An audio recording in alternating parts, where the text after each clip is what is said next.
Omar, question. In your book, it says that if you sell your lease to another dealer, you have to buy the car first. That means I have to write my current bank check. Nope. That's actually our plan A. That's not our plan A for selling our lease. If you have what most people do who are trying to get their lease equity, if you don't know you could sell a lease, if you didn't know you could sell a lease type of one, this is going to be relevant to you. We've sold leases for the last couple of years. You've always been able to sell them, but the last couple of years, it's been, there's a lot of money made. And when banks saw people making a lot of money selling their leases, $5, $7, $10,000, some of them implemented a third-party restriction, and that they limited who you can sell to. So they started so then what you saw was a lot of people started buying their leases and reselling them. I don't like when you buy your lease and resell it, because you're going to pay taxes on the purchase and you're going to pay fees on the purchase, and then that's coming out of your profit. So I don't teach that. In the book, Omar, continue reading or just read that section over. It's a lot of money involved in that section. When we have a third-party restriction, we're getting bids from a local dealer. We're talking to used car dealers. I have a script in there of what to say. We're selling our car to a local used car dealer. And if there's more money to be made buying and reselling, then you can do that. But oftentimes, because dealers most times don't need to pay the taxes, the dealer payoff is lower usually than the customer payoff, which means you can sell direct to a dealer and put more money in your pocket. But you must get bids. And that's what I teach. So just read that section carefully, Omar. All right, come on in. Everybody hit the share button who is into sharing. If you're into sharing, if you share great information, if you're into financial literacy, if you believe that people should be able to, have the information to make the best decisions for themselves, then hit that share button. I appreciate all the sharers. I cannot do this. We can't do this mission without the sharers. Thank y'all. All right, let's go. I see Instagram. Let's go. Want to trade my car, which I still owe money on, and I want to lease now. That's going to be very common. Many of you are going to find out as you find out you will, unfortunately, many of you were just programmed never to lease. You were programmed that leasing was bad. And when you find out the math and how much that's cost you, the first thing you're going to want to do is get out of your finance and go into a lease. So you need to call your bank. In my book, I call this the equity assessment. This is step 2. After you decide, now you've already done step 1, which is great. Step 1 is deciding, should I buy or lease? Asking yourself the most important question: how many years am I keeping this car? To decide, are we going to go for our long-term purchase where we can avoid the depreciation in the long term, or are we going to go for a short-term lease to avoid the depreciation hit? Once you answer that question, that's step 1. Now we move on to step 2, which is our equity assessment. That's when we have to look at the current car we have, and we have to find out what our position is in it. Are we in a negative position? Are we in a positive equity position? So you're going to call your bank, find out what your payoff is, get your payoff. Don't look at your residual value on your contract. Don't look at, whatever your statement is. If you're going, you can do this with a finance, you can do this with a lease. The equity assessment process starts the same way. You call, you get a payoff, you find out what you owe, and then you're going to go to the online bidding, to the online car buyers, and you're going to get offers so that you can find out relative to what you owe, how much is the market value of your vehicle. And the market value is based on how much someone's willing to pay you for the car. It's not based on what a algorithm site says. It's based on, I got 6, 7, 8 cash offers, which is when you follow this process, that's what you're going to get. And you take the highest one, and then you look at what you owe. And if the highest offer is greater than your payoff, that's called equity. If the highest offer is lower than your payoff, that's negative equity. In which case you have to go with a different plan with negative equity. And some of you are going to have negative equity. You're still going to want to transfer that to a lease. But you need to know how much negative equity you have. So you must complete the equity assessment first, then we move on. Pete, how much normally is a good amount to put down? So when we look at putting money down, it's all payment management. If I'm financing a car and my goal is to pay off the car as quick as possible because I'm keeping it for, 8, 10, 12, 15 years, then I'm going to put as much money as I can down. But it goes back to what we talked about in the last segment. If y'all were here in the last segment, you remember we talked about what you're doing with your money. So let's say a person is using them, you got your money invested, you're getting returns on your money, 8, 10, 12%. Then if you have a low interest rate, you might want to ride that out. So there's 3 ways to go. You're either going to say, all right, I'm not really interested in getting investing my money. I'm not getting a lot on my money. Most of my money is either in the bank or in savings, and that's what I do.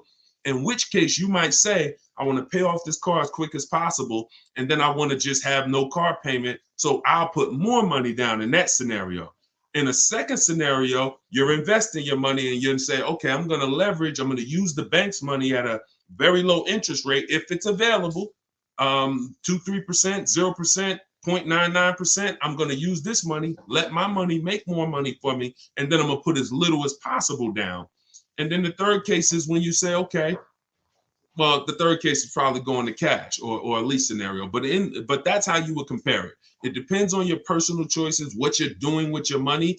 And if you're not into investing and making a lot of money on your money, then you probably want to get that car paid off as quick as possible, in which case put as much as you could afford to put down so that the loan's out of the way as soon as possible. But it's all personal.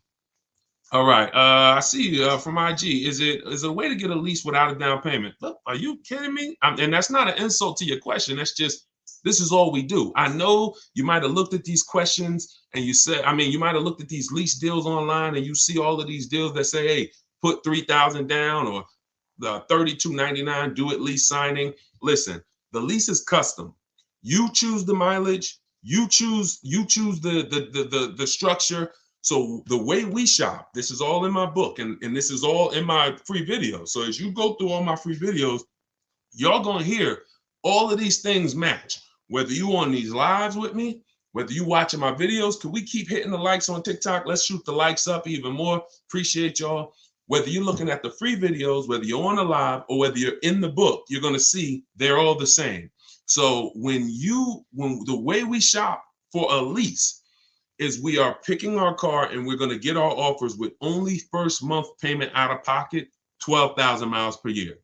If anyone tells you they can't do that, they're lying to you. Straight up, they are lying to you. And that's why we never put our faith in one dealer. In my book, I have something called the 25-to-5 strategy, where we're connecting with 25 local dealers online in 20 minutes. I know it sounds crazy, but when you got a computer and you know where to go and what to say, and you're using copy and paste messages, you're just letting them know. I'm gonna let 25 dealers know in 20 minutes what I'm looking for, because out of that 25 dealers, maybe 10, 12 are gonna have a car that I'm interested in, depending on the car, maybe 10, 12. And then out of that, I'm looking to get 5 to 7 offers. So it's 25-to-5, 25 connections, 5 offers. And until you start doing this, until you start looking at 5 offers, y'all, you're not going to see how overpriced some dealers are. When you start looking at 5 offers, you're going to see how overpriced some dealers are. And because about 80% from what we see, and I've worked with hundreds and hundreds of people around the country, over 1,600 people now in my private group, there is 80% of dealers are going to take a shot at you to the tune of thousands and thousands, but 20% of dealers are going to be the best. They're going to be honest. They're going to make shopping from home easy. They're going to try to beat their competition. And that's the people that we end up purchasing from or leasing from. Is it better to lease or buy when using for a business? It depends on the type of business. The only business that I say it's not better to lease. See, leasing is for people who are not keeping their cars 8 years. Very simple. It's called the 8-year rule. And when you see that what it's about is avoiding the depreciation hit. When you're buying a car, your biggest expense by far is depreciation. If you buy a car today for $30,000, brand new car, what's that car worth in 5 years, y'all? Throw some numbers out there. If you buy a car today, $30,000, brand new car, what's that car going to be worth in 5 years? Throw some numbers out there. Thanks, Ed. I see you, man. Appreciate you. Look, let me see. Let's see what people come in at. Hold on. Hold the question, Dolan. Now, I got my man Dolan working in the background so we can see everybody's question. But hold on. Let's go deep on this. It's not going to be worth 17. If you could buy a car for 30,000 and then it's worth 17 in 5 years, that's not going to happen. So let's just and 22. See. All right. This is a deeper problem. Let me hit on this, y'all. Let me hit on this. This is a big problem, all right? Some of you let the last 3 years fool you. And this happened to car dealers too. There are still car dealers out there that think this is pandemic, and they're trying their best to hold on to what was. I used to, during the pandemic, some car salesman said, man, somebody will walk in, I tell them they got to pay $8,000 over sticker, and I got it. I could get them to pay that.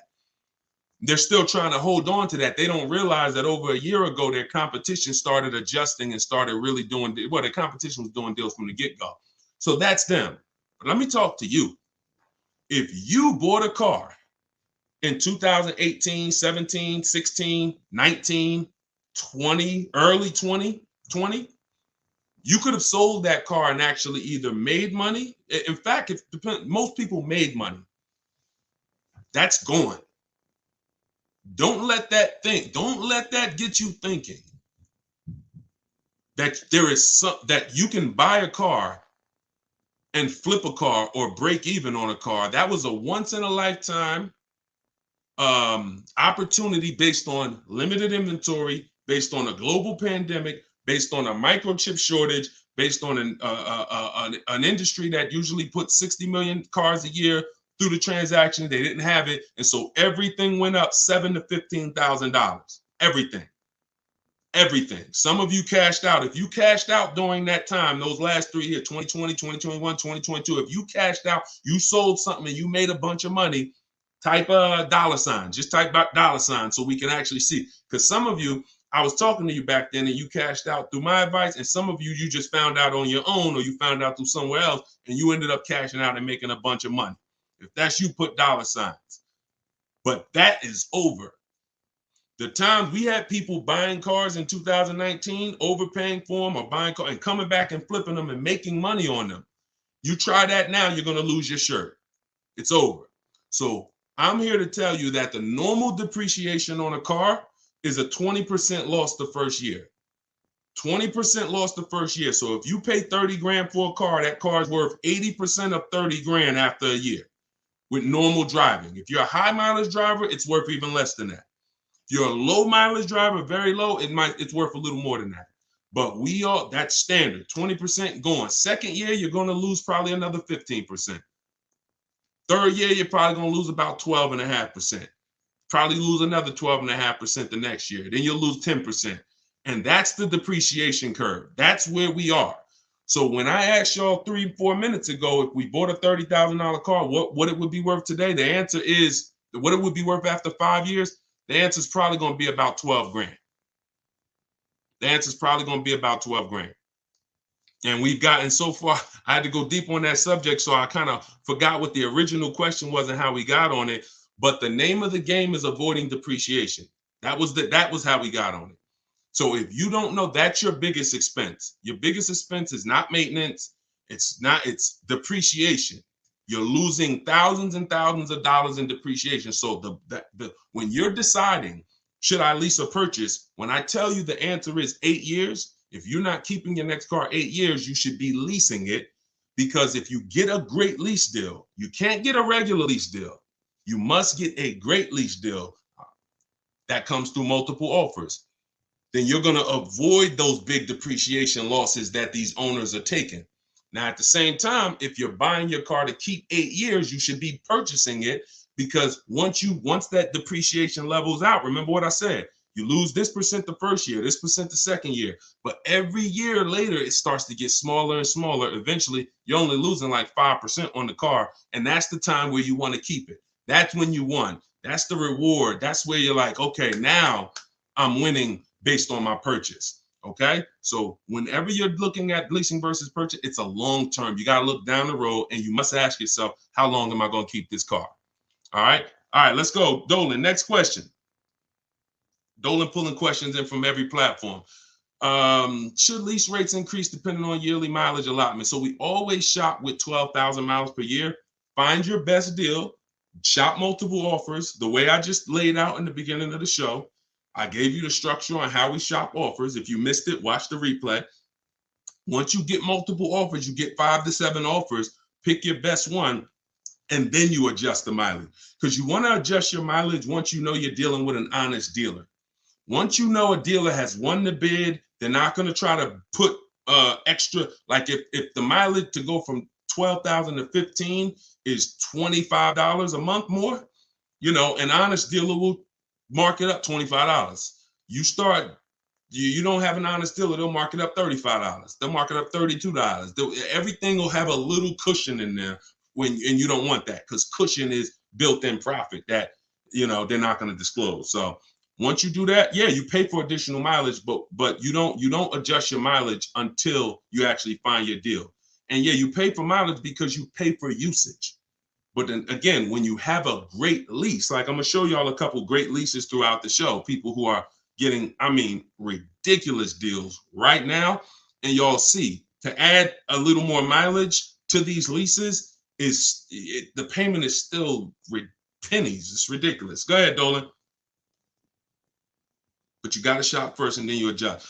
All right, YouTube, looking to buy 4Runner, but they have a $1,500 BS protection package. Okay, they is one dealer. It's not Toyota. Toyota's 4Runner. This gentleman shopping for a Toyota 4Runner, y'all.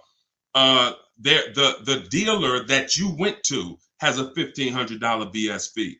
That's why we don't shop and put our faith in one dealer. You know how many 4Runners there are the way you saw them? I don't care what car you're looking at. You could be looking at the most rare G-Wagon. There's at least a couple more in the country. So when it comes to something like a 4Runner, there's thousands of them. No matter what color, you might say, yeah, but I like this color. There's thousands of them, thousands. That's a mass-produced vehicle. So you have to have that in your mind. If you start looking at it like, oh, it's only one of these, oh, they got you, because they're going to make you think that's the only one, and you're not going to see that there's other ones that not only may they not have the BS fees, they actually may be lower priced. And that's what you need to be seeing. We go about 100 miles out when we start our used car sales. In my book, in day 5, I have something called the multiple marketplace strategy. I laid out the 25-to-5 strategy. That's how you shop for new cars and leases. That's a different strategy. When we're shopping for pre-owned cars, we're using the multiple marketplace strategy. Can y'all keep shooting? Can y'all keep tapping the screen? Everybody on TikTok, we got a couple hundred people. This is crazy. Could y'all just keep tapping the screen, shoot the likes up? Let's keep grabbing attention over here on TikTok. Appreciate all of y'all. But when you're shopping for a pre-owned car, we're using the multiple marketplace strategy, where we're looking at every website that has used cars. Some of you may think Car Gurus is the same as cars.com, the same as Auto Trader. They're not. These companies have different contracts, different dealerships, different places that they advertise inventory for. And not only are you shopping those marketplaces, you're shopping the Carvanas, you're shopping the CarMaxes, because occasionally, sometimes they'll have the best price on a particular vehicle. You never know what they're going to do. So if you're not shopping them and looking at all the used car inventory, you are going to miss the lowest price in the market. But once that happens, you'll find a car, and you always verify fees before you leave your house. You never get to a dealership and have fees pop up on you that you didn't know about. That means you didn't give a call and find out the bogus fees beforehand, in which case you let somebody waste your time. So you can't negotiate. That's why I got a video. Some of you may have seen it. We don't negotiate with fake fees. We don't do it. We don't do it. It's a losing battle. All right, go ahead, Dolan. Let's keep it rolling. I'm trying to get through as many as we can today. I want to go through as many questions as fast as possible. How do I know how much equity I have on my lease? It's a very common question, y'all. I mean, we're kind of getting a similar question asked in a different way. Call your bank, find out what you owe, what your payoff is. Go to the marketplaces that I mentioned earlier to get offers. CarMax, Vroom, Vroom's out of business, sorry. CarMax, Driveway, Carvana, Kelly's Blue Book Instant Cash Offer, AutoNation, and Car Gurus, Sell My Car. That'll get you about 6 offers. Now, whenever you're using those websites, you'll get to a part where it says, is the vehicle owned, leased, or financed? Just put owned, because their websites have something built in where they say they can't buy leases, because they out of all the leasing companies, some have third-party restrictions and some don't.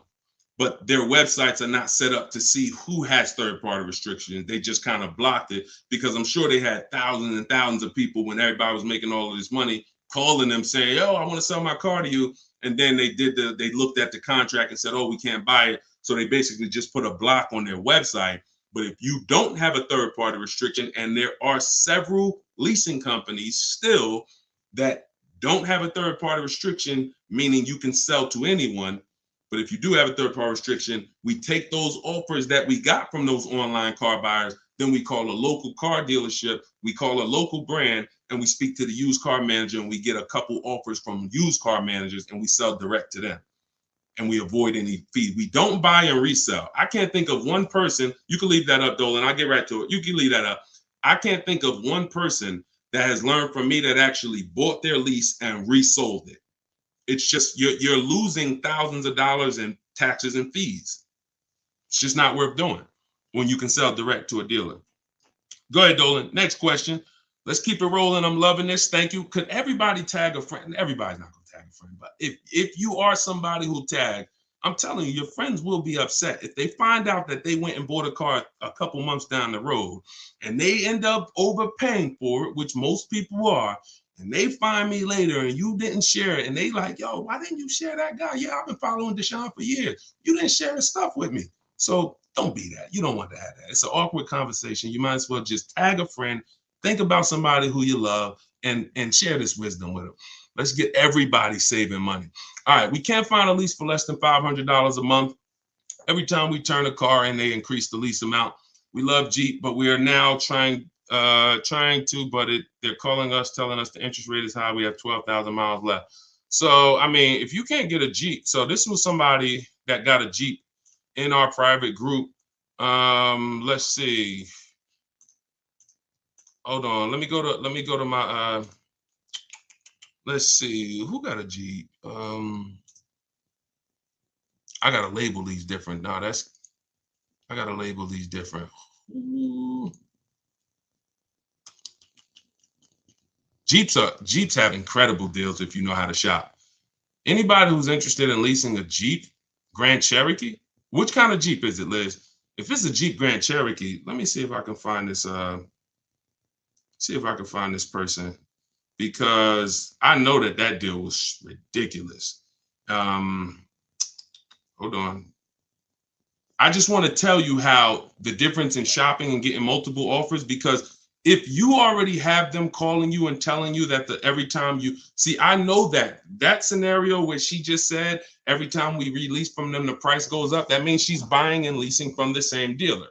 So in most cases, when you're leasing from the same dealer, every single time you get a deal from them, they're going to bump the payment up a little bit. Very rarely is it going to go down, because they've conditioned you for it to go up a little bit every single time. Now, in the case of the pandemic, they had people jumping up $150 a month. But when it comes to Jeep, hold on. What kind of Jeep? Is it a Grand Cherokee or a Wrangler? I know I have somebody in my group that just got a Jeep for it. They saved like $7,000. And that was on a limited. That was on like a $59,000 Jeep. Oh, that's right. I text my friend the deal because she was shopping for a Jeep, and I text her the deal. So let me actually see. Here we go. All right, here we go. That's right. Okay. She got a $45,000 Jeep Grand Cherokee. If y'all can't see this, this is Raphael. She got a $45,000. Now, I don't know how you're equipping your Jeep, but hers is $45,925. She's paying $549 a month, and that's all the money she gave them. She put $540, she gave them $549, and she drove off. So if you are somebody who says, all right, that deal is ridiculous, I'm gonna put down $1,500 more, drop my payment to like probably about $1,500 more out of pocket, will drop that payment to probably $498. And or you might say, Deshone, I don't even need the limited. I see she got the blacked out one. I don't need all of that. I'll take one that's a little less than that. But this was last month. So, I mean, you must shop offers on these cars. You must shop multiple offers. You must get at least 5 quotes from 5 unrelated dealers, because one thing that will surprise you is Raphael had offers for 600, 700.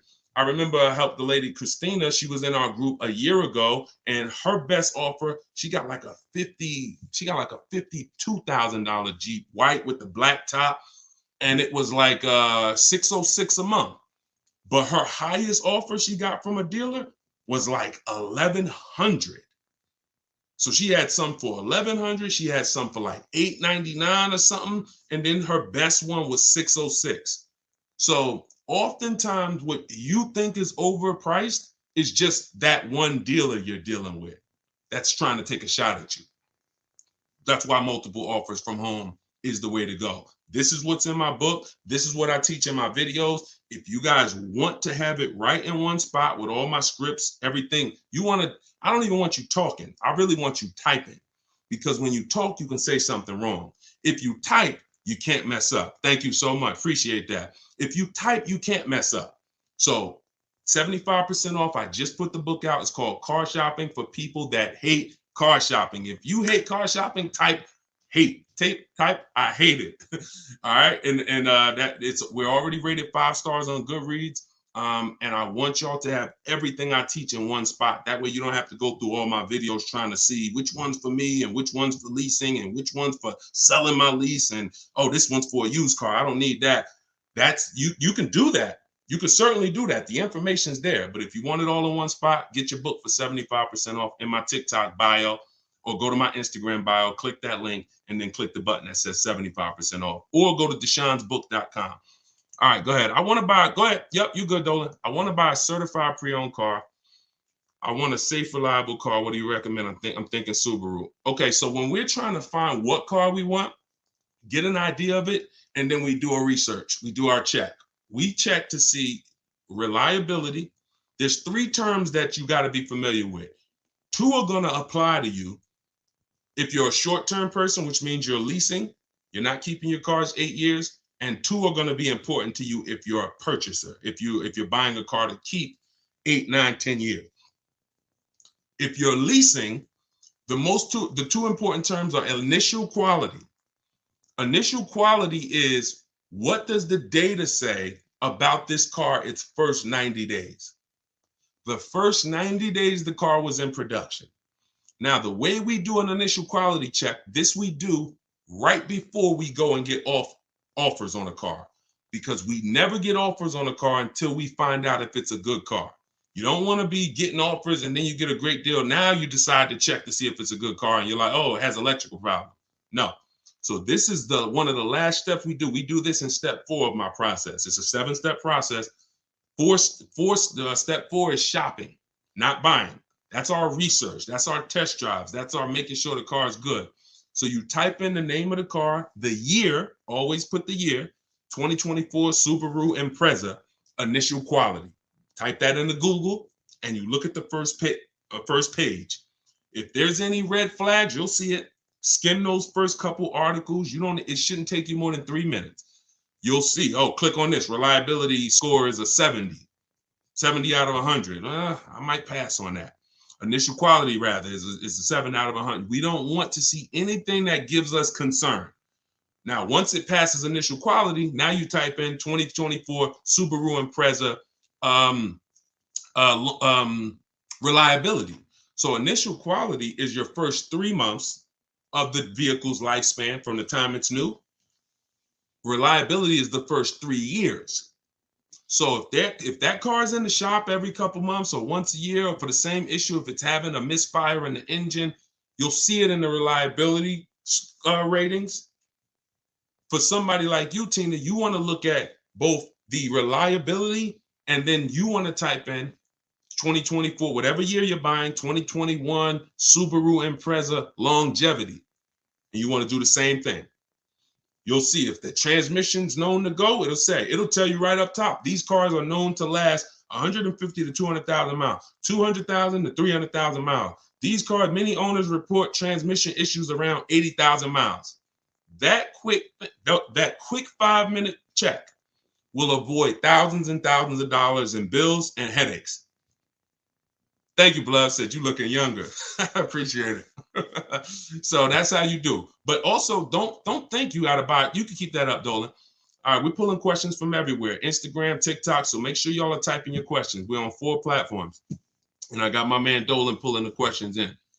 Don't think that a certified pre-owned car is better than a non-certified car with a good history.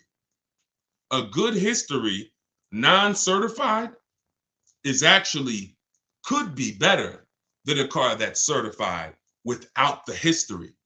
See, I'd rather a non-certified car with a great title, which means it's not a salvage title, it's not a rental, it's not a, funny title.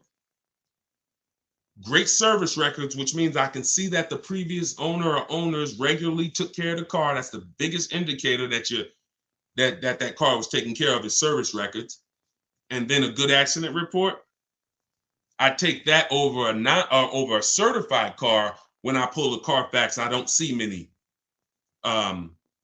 service records.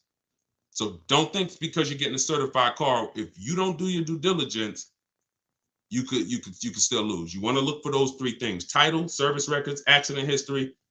That's the biggest indicators. It's no guarantees, but those are the indicators. All right, go ahead, Dolan. Next question.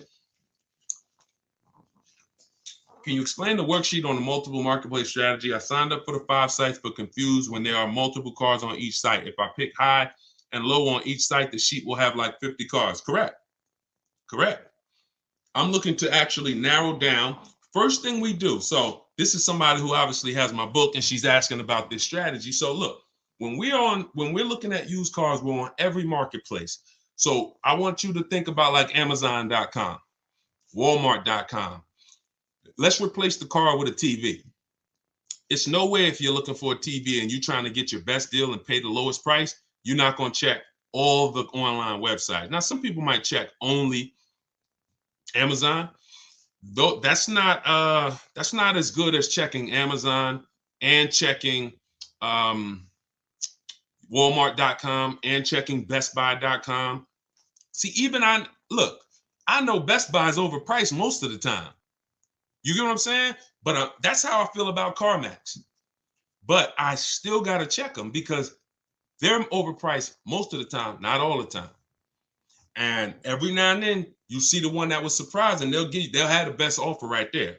So that's why I'm always going to check all the marketplaces: CarMax, Driveway, and then we're going to open up your Auto Trader, Cars.com, Car Gurus, at Carfax.com. There's 8 used car marketplaces. So we open them up, and now we put in our criteria. What are we looking for? Now, we don't look to buy. I don't want you buying the first day when you open those marketplaces. Here's the goal when we open the marketplaces.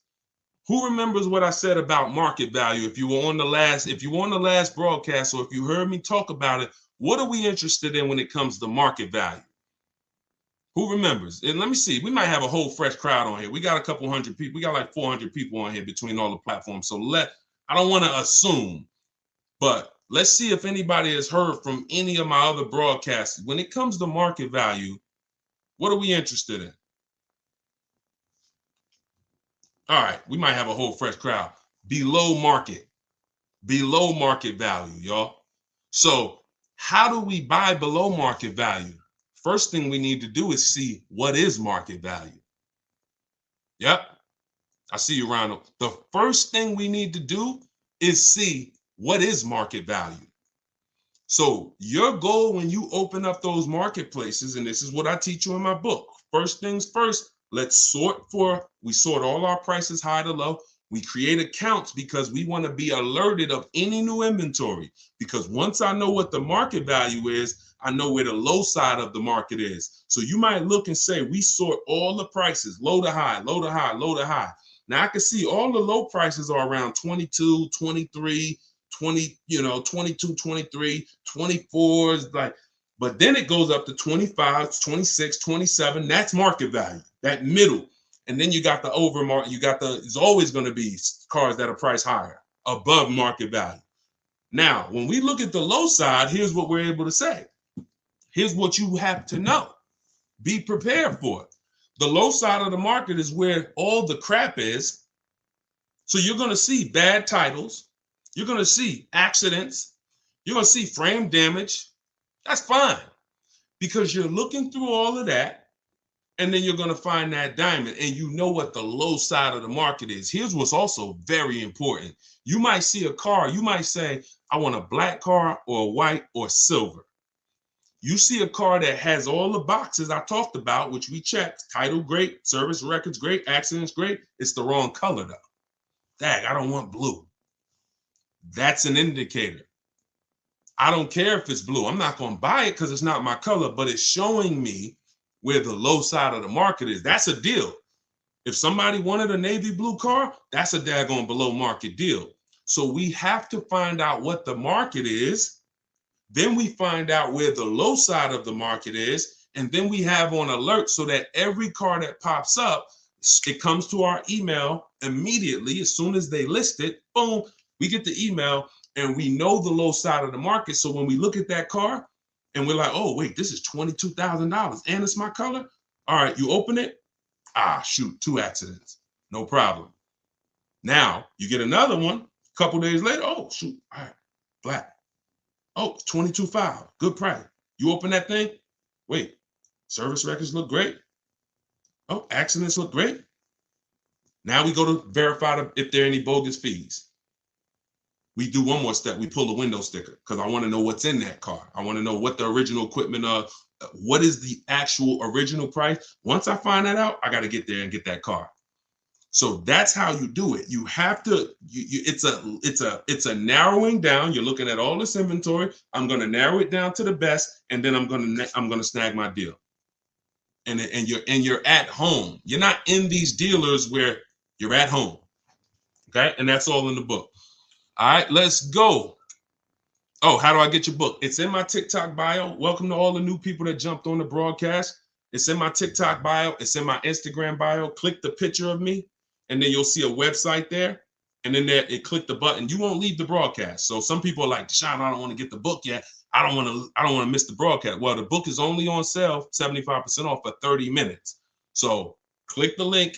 You won't leave. You'll still be able to hear everything we're talking about. You can come back and keep asking questions, but don't miss the 75% off. Click that website. Or if you're on Facebook or Instagram, you can go to deshonesbook.com, or you can scan the QR code if you're watching on TV. Go ahead, Dolan. Oh, matter of fact, let me go to TikTok because Dolan, you're not on TikTok. Can you come with me to buy a car? Not necessary, Danielle. Thank you. I appreciate it, though. Listen, that's the old way. So you think that we're somehow going back and forth with dealers and hey, I kind of need somebody. That's like when I was selling cars and people thought bringing their uncle in was going to help them. No, we don't shop like that. So you don't need any. The reason why, listen, I'm gonna share the reason why you see people like this I just showed you, Raphael. How she get that deal? She's from home. See, you put yourself in a vulnerable position where you go in. Some of you, I mean, be honest. If you ever felt like, you were being taken advantage of, or you were getting talked down to at a dealership, type of one. If you feel like, I'm outmatched, or if you're not a good negotiator, how about that? Who on here is not a good negotiator? Type a one in the chat. All of these things I want you to know. That's why the old way has worked for dealers. I was there for 14 years. It's all about psychology and negotiation and confrontation and being comfortable with confrontation, which most car salespeople are. Most people, unless you're like in that business, you're not. So you want to get it over with as quick as possible. Someone who's fighting for their money doesn't mind being uncomfortable with you for an hour or 2 hours or a couple days or weeks. So you have to now take away that power, put yourself in a different position where you're in control, and that's in your house. That's why you don't need me. You need if you use what I teach. If you do it your old way, then yeah, you need somebody, and you're still not going to get your best offer because your best offer comes from shopping multiple dealers. But once you start shopping multiple dealers, you'll see they'll be jumping through hoops, and you'll feel like, dang, I got the power now. That's the name of the game. Go ahead. I'm going to do another one from TikTok because I know Dolan's you're not pulling. We'll get back to IG. We got all questions coming from everywhere. I just don't want to leave TikTok out. Would you recommend buying a car outright, cash, no note? Yeah, we talked about that in the last hour. If you're not invested, if you're not investing your money and the bank's money, if the bank, look, It depends on if you're investing your money. If you're and you're making money on your money, those people don't usually put their cash in cars. They want to keep their money making money. But if you're not really investing, then you probably want to just pay cash, get the transaction out the way.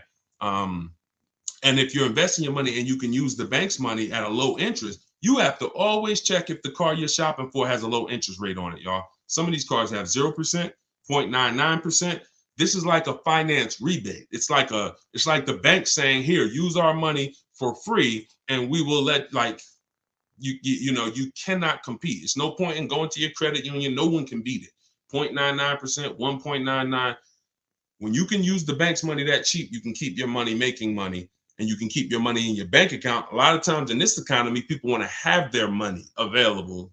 So it's all personal though. If you notice, unless we're talking about leasing or buying, I'm not really going to say something you did was wrong, because it's a case by case basis. I'm more about, let me show you the options based on different people, and you pick who you are and you do that. The only thing that I'll tell somebody in a lot of cases they're wrong, almost all, is the leasing versus buying scenario all day. All right, go ahead, Dolan. Next question. Bring it in from either Instagram, TikTok, somewhere. I mean, or all right, Tina, I want to buy a car and pay it in full, but don't want them to take advantage of me because if it is, okay, that's kind of a similar question, Tina. We've been talking about that like the whole broadcast. So, like, that's how to shop is kind of what we're talking about. So let's go to the next one and just, stay on the broadcast. The continual theme is nobody on here who's using what they learn from me, what they're learning in this live, what I have on my videos, what's in my book. No one should be worried about being taken advantage of because you're not shopping the old way anymore. Alejandro, I have equity in my current lease. If I want to purchase the vehicle, could the dealer subtract that equity from the purchase price on the lease contract if I decide to buy it? No. If how do you know you have equity? Your equity is based on someone offering to buy the vehicle from you. So if you listen, equity is based on offers, nothing else. Kelly's Blue Book telling you your car is worth 20 grand is not an offer. Kelly's Blue Book instant cash offer, where they actually have a local dealer or a couple local dealers who will make you an offer, cash, come pick up, hey, bring your car in, we'll give you a check. That's how you assess equity. We do this in step 2. Once we decide whether we're leasing versus buying, which is the foundation of our car deal, you can't get a great deal if you purchased, but you should have leased. Can't get a great deal. It's over. You're on the wrong foundation. You can't get a great deal if you leased and you should have purchased, because the long-term wins you would have gotten, you now lose. Once you move past that, your next step is equity assessment. Look at my current car. Now some of you, Deshone, I don't have a current car, then you skip it. But if you have a current car, a lease, or a car you own, or a car you're paying for, you're financing, equity assessment, which means I'm going to call my bank and I'm going to find out what my payoff is. Then I'm going to go to the actual online buyers and get offers. And then I'm going to see, are my offers, is my highest offer higher than my payoff? That's equity. But there's no other way. So if you were to purchase that vehicle, no one can take your equity, because this is what my car would have sold for, but I'm going to buy it for the price they say I could buy it for. So if that's $4,000 less, great. But also be aware, not everyone is willing to pay you that. That was just one buyer who beat everybody else. So that's why I'm not into buying leases, because I'm not into buying your car, because all you're doing when you're buying your lease is buying a used car. That's it. That's all you're doing. All right. Hold on. I'm 20,000 miles over on my lease. Should I get a new lease or purchase my current vehicle? All right. This is very important, y'all. Watch this. I'm about to save. Look, y'all know I get excited about saving you money. If you listen, you're going to be writing me and telling me for years about all the money that you save. This is a big warning. When it comes to purchasing leases that are over mileage. Some of you, in an effort to avoid a $2,500 mileage penalty, that was your fault. Okay, I'm not going to beat you up, but you drove the mileage. You contracted for this mileage, you drove more. That could happen through negligence, or it could happen through a real lifestyle change. I used to work 10 minutes from home. Now I work 40 minutes from home. It happens. And it doesn't matter. We're going to pay for what we use. It's okay, especially if you got a great lease deal. I'll pay for what I use. But here's the math about this. Going over your lease mileage is never a reason to buy your vehicle. Here's why. From the day you lease a vehicle, they tell you your lease, you could buy it. The purchase value, the residual value at the end is, let's say, $18,000. Let's just say that. Most times throughout history, the car wasn't worth that. When you finished with that lease, the car wasn't worth that. Deshone, what do you mean the car wasn't worth that? A comparable used car, same year, similar mileage, you could have found for less. That was throughout history. So we never purchase leases without finding out, is the purchase price that they're even offering me, if I had the right mileage, we ain't talking about going over yet. If I had the right mileage, was that a good price? Many times it was not. Now, when you go over the mileage by 20,000 miles, does the purchase price change? Do they give you a new purchase price because you went 20,000 miles over? Do they say, hey, you know what? It was 18, but because you put all those miles on it, it ain't worth 18 no more. You don't care. We'll give it to you for 15. They don't do that, which means you are actually overpaying, because you're paying the same price that they said you should. If your car had 36,000 miles, you could buy it for 18. Your car got 56,000 miles and you're about to go pay 18. That's why going over mileage is never a reason to buy your lease. It's even more reason not to. It makes the car even more not worth what that buyout price is. So the best thing for you to do is to assess the penalty. First thing to do is see, you're going to compare three things. Can I sell this car? Using the equity assessment, we talked about that. Either watch the replay, get my book at 75% off in my Instagram bio, go to step 2, my book in the TikTok bio, click the link and get it for 75% off. It's normally $97. You could be reading it in a matter of minutes. And then what you do is you go to day 2 and you do the equity assessment and you see, all right, how much could I sell this for? If I'm going to lose, now I got to see what's the smallest loss I could take. Now, you might be able to sell it to a buyer. Let's say CarMax wants to buy it, they win the bid, and you might only have to come up with $1,000. I'm just making a number up. Sell it to them, pay the difference. It's better than a mileage penalty. It's better than the penalty you're going to hit. Now, second scenario is you actually see, if I was to replace the car now, what's the mileage penalty and the payment penalty? Because what most people don't understand is you have payments remaining. And some of them, it's so many lies that's been told. I feel bad for y'all, because you don't know from which angle is what. Because somebody you might say, oh, well, I went in with, I had 3 payments left. I had 6 payments left and the dealership took care of them. No, they didn't. No, they didn't. In 99% of the cases, those 6 payments you had got rolled over to the next car deal. So those payments didn't disappear. So what you're going to do is you're going to compare. If I sell the car to the highest bidder, what's my penalty? Or maybe I went over on my Jeep mileage. This was back when the market was real high. I was over about 6,000 miles and I still sold my Jeep for $8,900. Again, everything in the world, every car in the United States was worth 7 to 15 grand more. So just because you're over miles don't mean you can't sell that car and close the gap. Second thing you want to compare is, if I get out now, what would the mileage and payment penalty be? Third thing is, if I just drive and go to the end, what would the mileage penalty be without the payments? Because if you got 3 payments left of $500, you got your mileage penalty and you got $500 in pay, $1,500 in payments to account for. So this all is structured. Very important. This is why some people say, Deshone, like, man,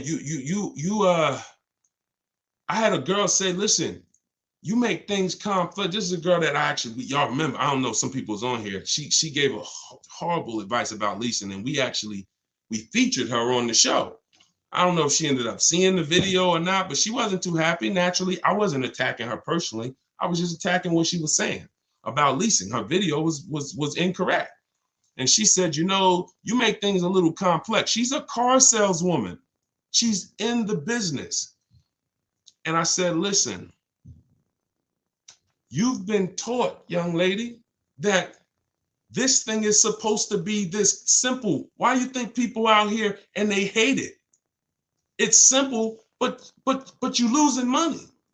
See, if you just take it a little more serious, I don't need you to treat it like a house purchase, but it's the second most expensive purchase behind a house.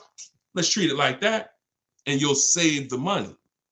But if you're not willing to treat this, every time you purchase a car, you should be treating it like a small house.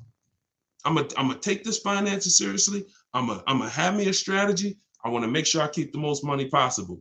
And when it comes to leasing, you must structure your lease right, or you're not going to enjoy leasing, and you're going to have these penalties that you shouldn't have had unless you had a lifestyle change.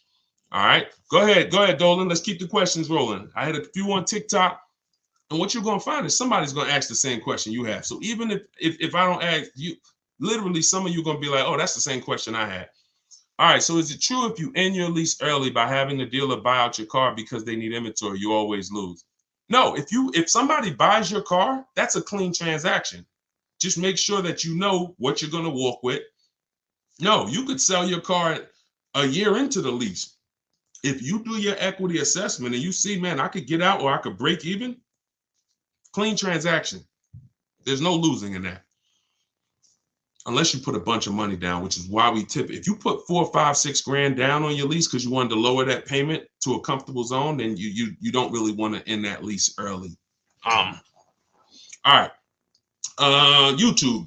Do you think there's another shift in the new car market that will bring the price back down to a normal? I'm sorry to tell you, prices is great.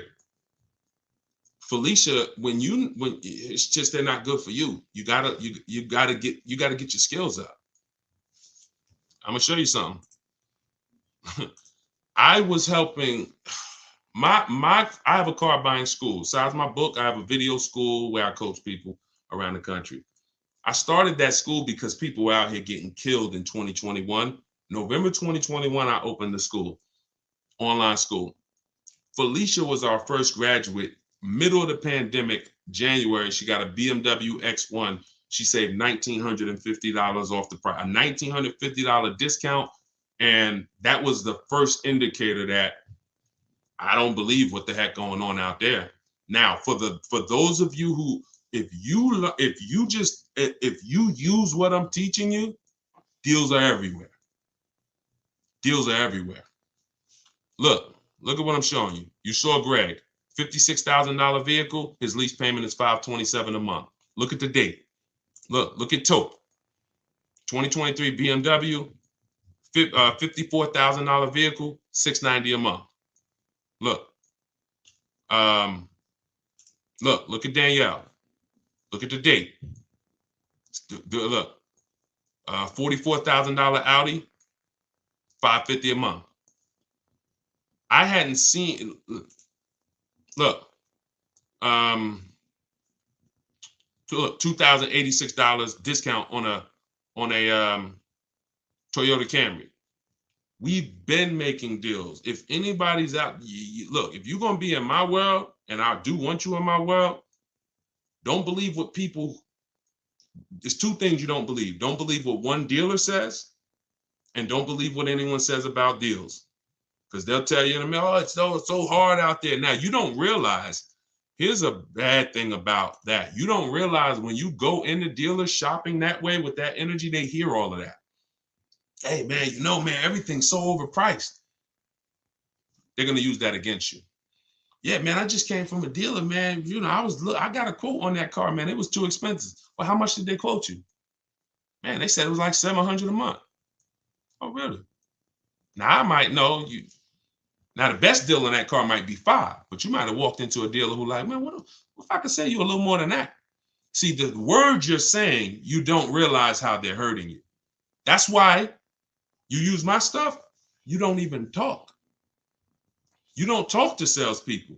See, I had to set this up in a way it's truly online, because the more you talk, if you like Deshone, I don't even know I'm saying stuff that's hurting me. I know you don't. But that's my job to tell you. I was in the car business for 14 years. The information that you are going in, the energy you're going in saying, oh man, I need a car this week, hurting you. Desperate vibes. Can't say no for long. Maybe you could say no today, but not for long. That's all the stuff you tell. That's what car salespeople are trained for. They're trained to pick up those little words you say that you think are harmless. Man, I've been shopping for a week. All of this stuff is hurting you. And so when you stop talking and just sit at your computer and do the things that I'm telling you to do, you're going to find out deals are everywhere and you're in control.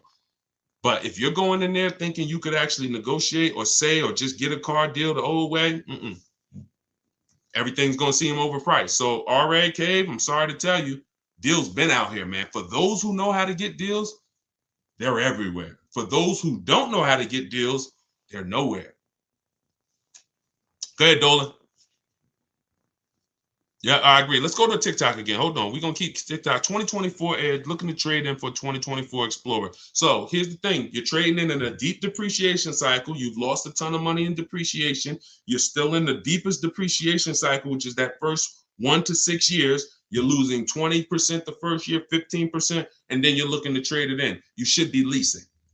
So if you're willing to hear more about that, I can't help you do something the wrong way, because you're going to look at me in 3 years and say, yeah, I bought the car. Now I'm looking to trade that in. Dag, Deshone, why it seem like I have so much negative equity? You have negative equity because you're a short-term person. You're not keeping your cars 8 years. You're not outliving the depreciation cycle, but yet you're not getting aggressive leases. So you're paying thousands and thousands of dollars to purchase these cars. You're losing it when you resell them back to the dealership.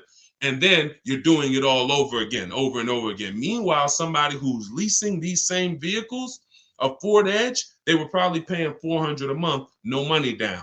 You've paid thousands and thousands and thousands of dollars into that Ford Edge. Now you're looking to try to get that back and do it again with a Ford Explorer.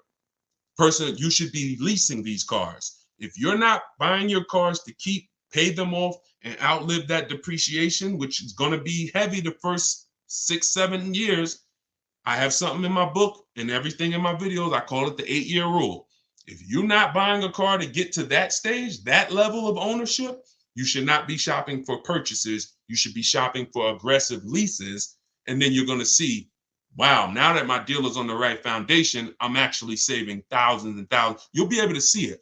I don't think there's anything more liberating than a person who's been purchasing for years, putting all this money into these cars, who turns out and who turns around and starts leasing. Like, you're going to see all that money you were putting in the cars in your bank account now, and you're going to be amazed. When should I look for a vehicle? Before leaving a job or after starting a new one? If it's the same, yeah, probably before leaving a job if you're going to look to get a loan for it. Go ahead, Dolan. Shoot the next question in TikTok, Instagram. Instagram, Facebook, YouTube. Send it in. All right, Facebook. My lease is due in December. I don't understand how to sell the lease. Just watch that part over, Peggy. I don't want to continue because there's people who've been on here. I don't want to listen. I know that there's only about 25 questions, 30 questions total that all of you could have. That's why you could sit on the broadcast and you could benefit, because someone else is going to ask the same question you have. But what I can't do is answer the same questions over and over again, because now I'm just doing a disservice to the people who've been on. So what I would tell you is watch wherever platform you're on. As soon as we end the show, we post the replay. So watch the replay and get the actual and get that part of the strategy, because I want to make sure the show's quality. I don't want people listening saying, Dad, he answered that question 3 times. Okay. Go ahead, Dolan. Shoot the next one in. Looking at buying a new car that just got redesigned. Okay. Should I wait to see how the new model rates before buying? Definitely. Oh, that's a great question. Who's heard that you should not buy a car the first year it comes out? If you've heard that you should not buy a car the first year it comes out, type of me in the comments. Y'all killing the likes on TikTok. Thank you so much. Y'all just keep tapping the screen as you come in. If you got time, every couple minutes, just throw some taps in there. Keep shooting those likes up. I appreciate everybody who's doing that. And I appreciate all the sharers. All right, so you see, got a bunch of people from every platform who's heard. Look, he's speaking facts. Make sure y'all lock in and invest in his resources. I appreciate you. Thank you, Linda. So now, a car being redesigned, thank you, LA. A car being redesigned is not the same as new engine, new transmission, new steering system. Redesigned could be the same components, in which case, Janine, I'm not worried about a car that's been redesigned that has the same components. But if it has new technology, new things they're experimenting with, certainly you might want to give it a year before you actually you don't want to be the guinea pig. You don't want to be the guinea pig because you're rolling the dice. Could be great, could be horrible. Okay, great question. Go ahead. Next question, Dolan. Welcome to all the new people. If y'all don't know, this is Car Shopping Secrets. This is what I'm thinking about calling this show, because it's really, the things I teach aren't secrets, but they're not well known. And I would say I probably only know half of them because of being inside the car business. So I guess those would be secrets. And then the other half are just really learning finance and learning numbers and learning, the numbers. So those are not necessarily secrets. But yeah, I'm doing this live show, and I will always, for the time period, we're promoting my new book. So my new book is a digital book. It's called Car Shopping for People That Hate Car Shopping. So if you're like, Deshone, that's me, then this book is for you. 7 steps. It's called 7 Steps to Saving Time, Money, and Avoiding Dealerships. It's a digital book because I'm going to update it every time I need to. For instance, y'all used to hear, some of you may know in my videos, one of the people who used to bid on our cars was Vroom. One of the people who used to be a marketplace we would shop with is Vroom. Vroom went out of business a few months ago. I had to have with a digital book. All I did, we went in, me and my team, we snatched Vroom out, boom. Everybody who had the book didn't have to go there and say, "Dag, Deshone, you sending us the Vroom," and they're out of business. We updated it, the file got updated, and we're able to keep it fresh. That's why the digital book is the way to go. So, but I'm doing 75% off as part of our official launch. And so it's normally $97. You can go to my TikTok bio and click that website. You won't leave the broadcast. You won't leave the show. Same thing on Instagram. My Instagram bio, you won't leave the show. Get your book. If you're on Facebook or YouTube, you can go to deshonesbook.com, or you can scan the QR code and get your 75% off. But you'll see there's a timer. Once that 30 minutes is over, book goes back to $97. Go ahead, Dolan. Shoot the next one in. All right. This is IG, Instagram. Should you buy extended coverage on a used car? Great question. So if the car has, listen, Diva asks, should you purchase an extended warranty when you buy a used car? Now this goes for a new car too. Even though you have a warranty when you buy a new car, some people like to extend it if they're going to keep it. If you're going to keep it not 7. If you're going to keep it 8 to 10 years, some people tend to buy a warranty even longer than the factory. It depends on how expensive the car is to maintain. When something breaks. When something breaks, how expensive is it to fix? And how likely is it that something is going to break? So if you use that test I told you all about earlier in the show, where we go to Google and we do our quality check on the car, one of the steps we do to make sure to decide if we're going to get an extended warranty is we type in the year, the make, the model, repair cost. That's also in the book. We do this in day 6 because this is in the paperwork and protection step. If you see that your vehicle is high on the expense list in terms of when something goes wrong, it's expensive to fix, then the warranty is usually a great investment. But you want to get it from a dealership. Call a couple, get a price from the one that you're shopping with, get a price from a couple local dealers just to make sure that they're not overcharging you for it.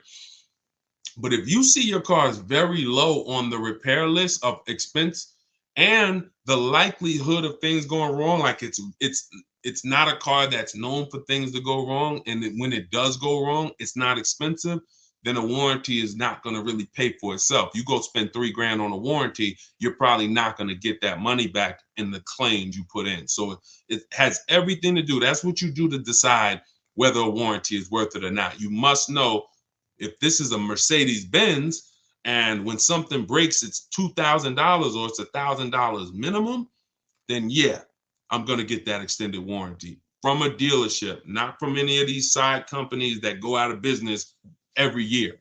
All right, go ahead, Dolan, shoot the next one in. All right, keep typing your questions, y'all. We on here for a couple more minutes. All right, yeah, I'm loving this. And listen, and we want to keep the show fast paced. Our goal is to make sure that every time we do a show, now y'all gonna see it's certain things that I want to go deep with on it. I'm gonna do something soon called where I show y'all like this it's a couple subjects that y'all see when we do a show. You're gonna be like, oh great, this ain't the time for questions. This is the time for me to just sit here and look at this. And I'll be asking y'all questions because y'all gonna be participating. But if we're doing straight up Q&A like this, we want to get through as many as possible. Go ahead, Dolan, shoot it up. Deshone, can you just go with me? All right, Dolan, you playing. Why you put that question up? Go ahead, next question, Dolan. Crystal, you didn't see somebody ask that same question.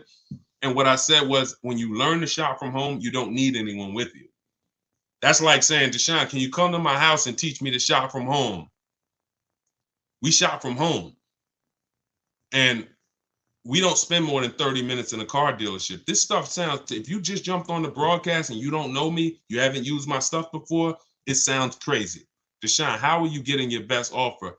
But we have thousands of people doing it. They're using my system for shopping on home. The things I'm talking about in this live, the things I talk about in my social media videos, they took it and they're using it. The things that's in my book, they're using it. They're not deviating from it because it's an oil and water. My system and the way I'm teaching y'all to shop is nothing like the old way you've been shopping. It is oil and water. You can't mix them. You're either going to do it my way and try it and then say, Deshone, I love your way. I'm never doing it any other way. Or you're going to do it that old way and try to mix little things from my system, which is still the old way. So when I say follow it to the T, you're going to win following it to the T. And in which case you don't need anyone with you because you're at home and you're making your deals before you ever leave your house, whether you're leasing, purchasing, getting a new car, used car, that deal is made before you ever leave. If you're going to see a used car, you're not going there hoping to get money off. Now we do ask for a couple hundred off when we're there, but we don't leave our house unless we know it's already the lowest deal in the market. So even if they say no after I test drive that used car, he might say, listen, I'm gonna be honest with you. And when you got the lowest deal in the market, you got honest people. So you get out there and you're like, hey, listen, I love the car. I just test drove it. I'm ready to make a deal. Take off another $750. And again, you don't get obnoxious because when you know the market, see, when you don't know the market, you insult the lowest price people. And you don't know because you think there's always more. No, it doesn't matter if he's the lowest in the market. There's more. And listen, and you end up walking away from the best deal in the market. But when you know the market, like you're going to know using what we talked about, you get out there, you say, listen, it's another $750. I'll take it right now. Listen, I'm going to be honest with you. I got that car priced to sell. It's the lowest in the market. And you're going to say, yeah, I know. Let's go. And sometimes they'll say, listen, just because you came out so quick. And a lot of times they'll say, look, I just posted it too. See, because remember what I told y'all earlier about the alerts we get. So a lot of times we're one of the first ones seeing the car and it hasn't had a chance to have a lot of people see it yet. But you get out there, you ask for another $750. Maybe they split it with you, you win. If they don't, if they're like, man, listen, it's the lowest price in the market. I know it is. You don't know, dealers use a tool called V-Auto, so they know when their used car is the lowest price in the market. So, and if they say, look, I don't have any more money to give you, no problem. Let's go. You got a deal. It is the lowest price in the market. I just wanted to ask, either way we win. But that's the only time we're talking about numbers is on a used car. And before we ever get there, we already know it's a deal. You get what I'm saying? Go ahead, Dolan, shoot it up. All right. This is Facebook. I'm on my third Land Rover lease, and it's ending August at the 39th of the month. I'm guessing you meant 29th. I purchased your book and briefly read it and learned I could sell it to CarMax, being the most equity back. Okay, perfect. Following the steps. I have 12,000 miles per year. Thank you for purchasing the book, by the way, Crystal. I love it. I have 12,000 miles per year, and I'm currently at 28,000. Great. I will call Chase Land Rover. Chase doesn't have a third-party restriction unless they changed it. Don't quote me, but Mazda's leases are done through Chase, and I've helped so many people sell. My mother. My mother had a Mazda lease. My wife's best friend. So if Chase still doesn't have a third-party restriction, then you can literally just cash out. You don't have to take third-party restriction part of the book that I say. Go ahead. I'm gonna keep reading. To see if I have ended the lease clause. But if I don't, how do I sell to CarMax without being dishonest about owning it? That's fine. You won't. All you do is call them and set the appointment. They're gonna do all the details. They don't expect people to know what you know. They don't expect people to know the difference between a third-party restriction and a lease that doesn't have one. So they're working with, unfortunately, they're working with unaware buyers. So most of the time they don't want to waste their time. But when you set your appointment up with CarMax and you tell them there's no third-party restriction, you'll be fine. Now, what you're going to have to do is, if you want to replace it, Crystal, you're going to move into the next step of the book, which is shopping for your lease, because you're now going to time your transactions. You're not going to just go sell a CarMax unless you have a backup car. You don't need a car right away. Some of you like Deshone, I need to sell my old car and I need the new car the same day, or, that's fine. I teach you in the book how to time the transaction, because the thing about these buyers, CarMax, they'll be there for you, Crystal, 30 days from now. So when you go shop for your lease and shop your market and get your best lease, CarMax will be right there waiting for you, still waiting to pay the check, still waiting to cut you that check. And you just go there, pick up your check. I've been there twice. Once for myself, I sold my Jeep to CarMax. They won the bid. And then I sold my mother's lease to CarMax and went down there again with her and my father. And but CarMax doesn't always win the bid. Sometimes it's Carvana, sometimes it's AutoNation, but it's easy, Crystal. Just keep following the steps in the book, and there's nothing else to think about. Just you're gonna see it's super simple. Sometimes people are like, yo, this seems too, am I gonna mess something up? This looks like I'm about to make $3,000. And they like, no, you just go there and they're like, okay, they do the paperwork, they write up the purchase order, they bring you a check, here you go, thank you so much. It's a beautiful thing. Thank you, Krista. I appreciate you too. Let's go. Man. Let's go. Okay, look. All right, we got a lot of people who got the book on here. Thank you guys so much. Bought the book last week, shop Saturday, sent initial emails yesterday, and receiving several quotes today. Come on. I'm loving it. Everybody else, look, y'all, you hear what the people are saying, and if this is the way it's going to be going, I'm loving this. That was a surprise. It's good to see people who have the book using it and winning with it. So definitely, if you haven't got the book and you're like, yo, what book are they talking about? It's my new digital book, Car Shopping for People That Hate Car Shopping, 7 Steps to Saving Time, Money, and Avoiding Dealerships. You can get it in my TikTok bio or my Instagram bio for 75% off for the next 30 minutes. Click the link, click that website, and then click the button that says my new book, 75% off. But you got to get there before the timer runs out, or once the timer runs out, it's $97, which is still great. If you're on Facebook or Instagram, go to deshonesbook.com or scan the QR code if you're like watching on the television. All right, go ahead. We got a couple more and then we'll wrap. Go ahead, Dolan. If I get a RAV4 at MSRP with no add-ons, is that so? I'm gonna cut you off right there. This is YouTube. Question from YouTube. You don't dictate what a good deal is. See, that's where we lose. See, if someone tries to dictate, all right, let me show you right here. Let me show you Kimberly. You don't know what the bottom is on a vehicle. When you are shopping for a new car or a lease, if you set out to buy, you're not used. Y'all know we jumping from subject to subject depending on the question. We're talking about new cars and leases. When you go out there, you have no idea what the bottom price is. You can't say, oh, if it's MSRP, I get a good deal. If it's invoice price, I get a good deal. You don't know what rebates they have. You have no idea. I'm gonna show you Kimberly. This is why it's dangerous. Now I'm gonna use her as an extreme because on her, look, this is Kimberly. She's in my private group. She saved $20,000 off of her Maserati.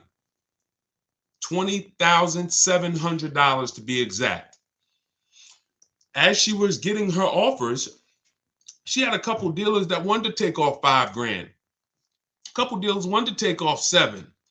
Now she's probably getting excited. Oh, look, $7,000 off. Oh my God, this is amazing. Sitting at home, just watching these offers come through her computer. $12,000. Oh, this is it. Now, had she decided, you know what? $12,000, that got to be the best. She didn't I say, we had a big saying in my group. It's called trust the process. Trust the process means get 5 to 7 offers. 5 to 7 offers. She ends up getting an $86,961 Maserati for $66,000. Some of you, your best deal is going to be $7,000 off. Some of you, your best deal is going to be $3,000. Some of you might be shopping for vehicles that are so rare and exclusive. People are paying $100,000 over, like you're shopping for a Ferrari. Ferrari, where, you know, or a Lamborghini, they might have a car where they're charging $100,000 over asking price, and then people are paying it. Some people are paying it, and then you find a deal, and the lowest bidder is sticker price, which means no problem. How much better did you do than the people who overpaid? But until you get the offers, you don't know what the bottom of the market is. And I will never assume it. I've been doing this since 2006. Deals are going to be different. I will never assume. When I go in and you can't take one deal and bring it to the next. Yo, I saved 20 grand on the Maserati. So next time I buy a BMW, I'm looking to save 20 grand on that too. No. Each vehicle has its own lowest price in the market, and that's how you shop individually. Go ahead, shoot it up, Dolan. Next question. Wait, let me just leave that up. Let me just see if there's a second part of Ed's question. Can you throw that back up? I didn't know if it was a second part to his question. If not, that's okay. That was the biggest thing. Before you even go to the second part of the question, Ed, just make sure that you're not assuming what the bottom of the market is. You need to be getting at least 5 to 7 offers from independent dealers, and you're fine. Go ahead, Dolan. Next question. It's okay. All right. I'm loving this, man. This is wonderful. Facebook. This is from Facebook. I bought 20 plus vehicles in my lifetime. Okay. I did it your way the last time I bought, and I never left home until I went to pick up my truck. I finally did it right. Listen, Mike, you have no idea, because when you said I bought 20 plus vehicles, right? I was in my mind, I always say, listen, you're not an expert because you bought 30 cars. You're an expert when you have seen all these transactions, but you nailed it, man. You came in straight. Like, to say that I bought 20, listen to that, y'all. This is a person who has probably bought more vehicles than most people on this call.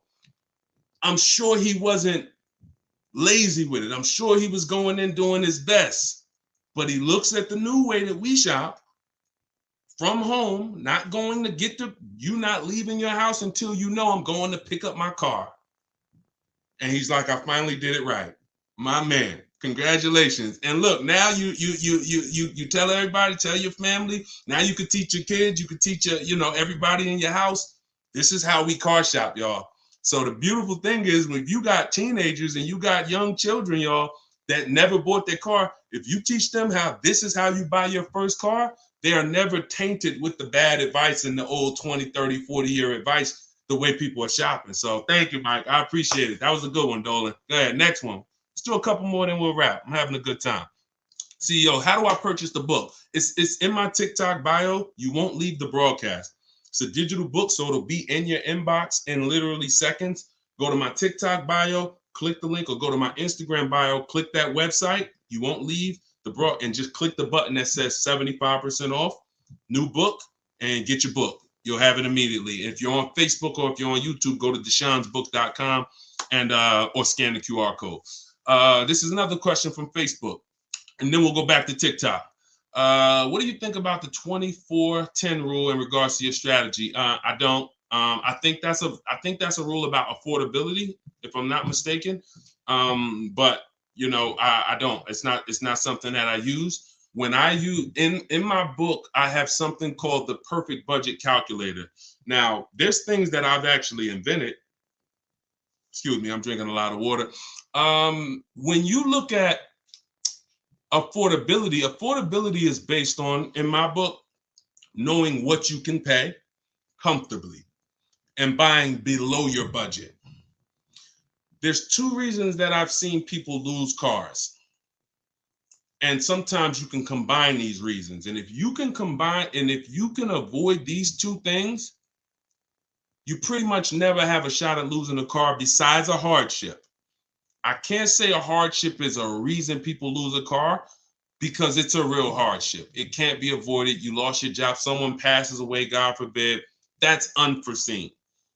We can't control that. The two things that we can control is two reasons I see people lose their cars. They go over their budget. So you went in to spend $400 a month, you leave at $500 a month. Now you're uncomfortable financially. You knew your max budget was $4. And look, if you've done this, not if you've lost a car, if you've done this, if you've gone over your budget, just type I ain't gonna ask you to type, just you know who you are. And I understand this happens. We never want it to happen again. We should not be going over our budget. Not only should we not be going over, the way I teach you to shop, we shop below our budget.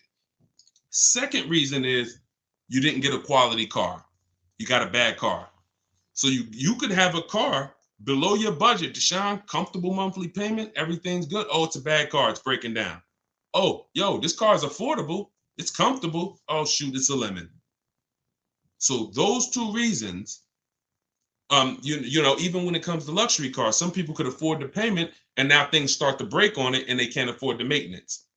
So when it comes to, now you combine those two, now that's the repo recipe. Like literally, I'm over budget in my car and then the car starts to break down. So now I end up with a car that's in the shop.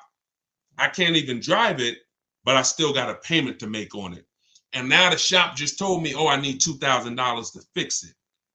So the way I teach you to shop is to always purchase below your budget and then using my strategies to find a quality car. If you get a quality car below your budget, that's what I teach. I don't know about the 24-10 rule. If it's working for people, God bless them, but I'm not that familiar with it. Go ahead. This one's from Instagram. Would it be okay to go test drive a car but stay quiet? Use your techniques of not saying the wrong thing. Yep, just rest, drinking, and go back to shop from home. Yeah, that's it. That is literally the formula. When you are shopping for a new car or a lease, not with a used car, we talked about this earlier, you are going to go in and test drive that car. That's the last thing you're going to do before you actually end up getting offers on it. Because that in my book, that's in step 4, which is the shopping step. Shopping is deciding what you want, not buying it. When you're shopping, you're deciding what you want. So once you test drive a car with a lease, I always tell people have 3 vehicles that you like. Because the first vehicle you shop for, you might get all those offers and it has a bad lease program on it. So many of our people have gone to their second choice because they'd be like, Deshone, I wanted a Range Rover. Range Rover lease was stupid. So I went and I got me a Lexus truck. Or I went and I got me the Mercedes that had a better lease program. That's fine. You can't control the lease program. So what you're going to see when you're shopping for a lease is a dealer could be discounting the car for you by thousands. If the lease program's bad, it's still going to be over 1.5%. But yeah, when it comes to it, that's what you do. We are test driving. Hey, I'm here to test drive. I teach you in the book how to call, set it up. Hey, I'm here for my test drive. You're there for 20 minutes. All right, listen, I enjoyed it. Thank you so much. If I decide this is the car for me, I'll certainly give you a call. No, hey, listen, can I just tell you about the offers? No, thank you. I'm good. You have to be adamant on that. And you'll know now, if you sit down and you start talking numbers, you know, man, I ain't following Deshone's system. At least now you'll know. I don't want you to do it. I want you to be like, force yourself. Nah, man, listen. Nah, look, because what you're going to do is you're going to go home and you're going to talk to multiple people like him. He wants you to sit down there so he can get that one-on-one with you. No, we're not doing one-to-one. We're doing 1 to 25. All right, go ahead, Dolan. Test driving, not rest drinking. Oh, no problem. I figured that's what you meant. I knew you. He said, I meant test driving, not rest drinking. Listen, I know. And this is, if you ever have an issue getting your book at the end, it's only because that happens. We type fast. We switch a couple. That's why whenever you purchase the book, you'll see there's a support email. If that book is not in your inbox in literally less than 10 minutes, then it's usually an issue with the way you type the email. Just email the support and we'll make sure that you get the book direct to you. But yeah, no problem. I'm with you. All right, peace and blessings. I'm pre-approved for a vehicle. Should I tell the dealership up front or no? Yeah, Gina, you know what? I like it. I know people will say, yo, don't tell a dealership. And here's what you're going to do. You're going to let the dealership see if they can beat your rate. But you got to, whatever dealership you ended up buying from, when you find that car that has the best price, you go lock it up. And then you say, listen, I got my own financing. Here's my offer. But if you guys could beat it, then I'll give you the loan. See, that creates a much better experience, because what you're going to lose from some dealers is they won't even sell you the car for that price if you don't give them a shot to beat your rate. They won't sell you the car. So when you go in and say, yeah, I got pre-approved, but if y'all could beat it, I'll do the loan with y'all. Now you've given them, you see, you don't lose anything by doing that. In fact, what you're going to see sometimes is they'll call you and say, good news, we got you a better interest rate than what you got. See, what we are trying to avoid is that having the dealer get us our only interest rate and then overpaying. People said, no, I don't want that. I hear these dealers overcharge for the rates and they're making money on them. So then they went and started getting pre-approved and said, no, I'm not going to let the dealer even have a try. But no, you don't want to do that. You want multiple people bidding for your finance rate. And what you'll see is if you do it within a 45-day period, Experience calls that the rate window, it's only going to weigh on your credit as one hard inquiry. So whatever one hard inquiry would have lowered your credit score, whatever that, if they did a hard inquiry to get you to pre-approval, you already have it.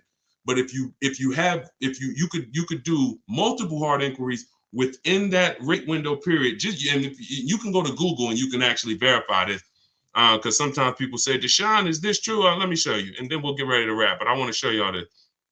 If you actually go to Experian, let's just Google. Hold on. You go to google.com and just type in rate window, rate shopping, cars, Experian. And you'll see Experian has an article called What is Rate Shopping?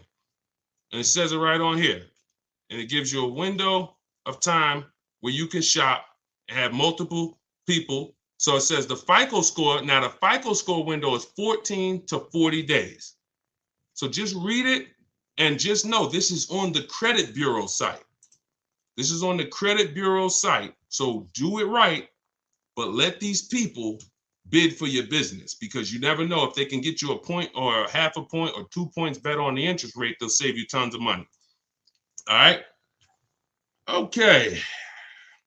All right, listen, we've been on for an hour and a half. Listen, we're going to wrap, but I hope to continue this with y'all.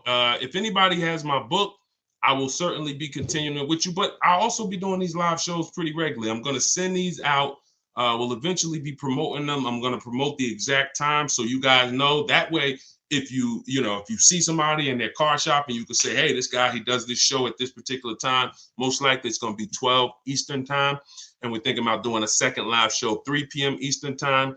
That way. But what you're going to also see is we're going to be rebroadcasting these. So because, people want to watch it later, and people get just as much value watching it later, because the same question you asked is the same question they were going to ask. So listen, if you want everything I teach in one spot, you want this arsenal of information that you can use step by step, go grab my new book, Car Shopping for People That Hate Car Shopping. And click the link in my TikTok bio. You'll see a website there. Same thing with the Instagram bio. And it's 75% off as part of our book launch. It's normally $97. You can go to deshonesbook.com if you're on Facebook, if you're on YouTube, scan the QR code. However you get it, if you get it before that timer hits 0, you get the 75% off. After that, it goes back up to $97. So, all right, we will be back. We'll be back tomorrow. Meet me at noon. And the book, of course, the book, somebody said is the book for leasing too. The book is everything. The book is leasing, it's purchasing, it's buying new, it's buying used, it's selling leases, it's selling cars you owe money on, it's paying cash, it's extended warranty. It's a 7-step system. So it's called Car Shopping for People That Hate Car Shopping, 7 Steps to Saving Time, Money, and Avoiding Dealerships, which y'all know, everybody who learned from me, we avoid these dealerships. We're not in there for any more than 30 minutes. So it's a digital book. So every time I update it, when you open the new file, you'll see, oh, shoot, this changed. That's because it's updated. If I update a script, because you got my scripts in there, and there's some things in the book where I link you to a video, anything I update, we update it, and your file will automatically be updated. So you never have to worry about the book becoming obsolete and being like, man, it worked for me in 2024, but now I'm in 2025. No, we'll always be updating it to make sure that it stays relevant. You don't need to go buy volume 5. All right, y'all, here we are, 2027. Now I want you to get volume 5. No, one time. So go grab your copy, 75% off. Even if you missed the countdown, $97 is still incredible value. We sold a lot of copies at $97, but why not get 75% off? So here's what I know about these lives. We've been doing them for a couple days now. Somebody's going to ask you a question. So even if you're driving, if you can't type, then just feel free to just sit and listen. And I guarantee somebody's going to ask the same question that you would have had. Cheetah, this is the man to listen to. Thank you so much. I appreciate that. 100%. Wait, I don't even think we're up on. Let's get clear. All right. Okay, is the same 1.5% used for both leases and finance? Nope. 1% rule. The 1.5% rule is based on the 1% rule. The 1% rule for great leases has been around for decades. Savvy people who got great lease deals always knew if you could get a lease deal and your payment was 1% of the MSRP, you stole the car. So if you were looking at a $40,000 MSRP and your lease payment was $400 or less, it was a steal. Don't ask any question. I still call that a steal. Now, a deal is between 1 and 1.5. I had to create the 1.5% rule because as I started making more social media videos about leasing, I saw a lot of people going out there and leasing vehicles because they were like, Deshone, I didn't know I should be leasing. They started leasing and then they started overpaying for leases and they didn't know. So we put that 1.5% rule in there for as an indicator of when you're paying too much for a lease. If you do the math and your lease payment, you got to get your quotes, your offers with only first month's payment down, 12,000 miles per year. You can adjust the mileage and add, if you do 15,000, if you do 20,000, even if you do 10,000, adjust it after you pick the best offer. If that offer is more than 1.5% of the MSRP, you're paying too much for a car you're giving back. That's the rule. Yes, 1.5. You got it. I want to put it under my business. I want a Cadillac IQ. This one's from YouTube. We're on 4 platforms, so make sure everybody's sharing, tag somebody, because you don't want your friends to get mad at you because you did not share this information with them. Will you save money on buying a car? Oh, no, let's go back to logic. I want a Cadillac IQ electric vehicle priced at $150,000. If I have an 80 payback score and 720 credit score, will I qualify for financing if I put 20% down? I'm not sure. All you could do is actually see. When you're talking about a bit, if you're trying to put the car in your business name only without signing for it as a personal guarantor, I don't teach that. So you should find out if somebody's trying to tell you, because what I've seen, I've spent many years in the business with General Motors. They had a big commercial line, lots of pickup trucks, lots of cargo vans, passenger vans. When I got to Mercedes-Benz, they have a big commercial line. I very rarely saw people putting cars in their business name with no personal guarantor. I remember one guy, he had like million, and he had a fleet. And he had to get us a lot of documentation to get it done. But anybody else just coming in, but I'm not saying it can't be done. What I am saying is whoever told you you can put a car in your name and your business name without personally signing for it, go learn from them how to do that. But when it comes to putting in your business name, like hundreds of people I've seen regular, what you're doing is you're shopping for your car the way I teach, because nobody overpays for cars like business people. Like these people, these influencers that y'all are seeing buy these cars, the the amount of money they're overpaying for these cars is actually scary. And so you need someone who's going to show you how to pay less for the car, because that's your business's money. But then what you put the car in your business name and you're the personal guarantor, because the bank needs somebody who they can go after if the business doesn't pay, especially if it's a new business. And let's add one more thing to this. Keep the questions coming, y'all. I'm gonna try to get through as many as I can in an hour. I want to add something to this. You know how many people have reached out to me saying, Deshone, I want to put a car in my business name. And I say, hey, what's the business? Oh, I work from home. I got a consulting company. So when are you doing business mileage? When are you actually going to be doing? Oh, well, I just, I'm not going to help you get audited. Not going to do it, because any tax benefits you think you're getting, I'm not giving you tax advice. You should have a great accountant if you're planning on doing this. Any tax benefits you're thinking about getting, when they come and audit you and say, okay, we need to see what you did. You wrote off, you wrote off $7,000 a year in car payments, and then, all right, what are you using that vehicle for? If you don't have proof that you're on the road and that you're going to see clients and that you're actually using that vehicle for business purposes, you're going to be in trouble. It's going to be the new PPP loans. The day of reckoning will come. That's all I'm gonna say about that. All right, let's keep the questions coming. This one's TikTok. What about for real estate or hairstylists? Can I get a lease for business? That's very common. Very common. I had tons of realtors, especially with Mercedes. Tons of realtors come in, you put the car in your business name, you personally sign for it. Just make sure, please make sure, everybody who plans on putting a car in your business name, here's what I need you to do. Before you even go to buy it, call the finance man. I found this out the hard way. I work from, and this just goes to show it doesn't matter how good you bid, how much you take your business seriously. Some things we don't know. So I had a customer come into Mercedes. He real estate developer out of Brooklyn. Heavy guy, young guy. He got an S class. Puts the car in his business name. He previously had a Range Rover. He's had tons of cars. He puts it in his business name. He's the personal guarantor. That normally makes the car only show up on your business. It doesn't show to your debt, on your personal debt to income. So when you go to apply for credit, if you go to buy a house, if you go to get a car, they won't see that that loan or that lease is coming out of your debt to income. In the case of Mercedes-Benz Financial, they still showed it.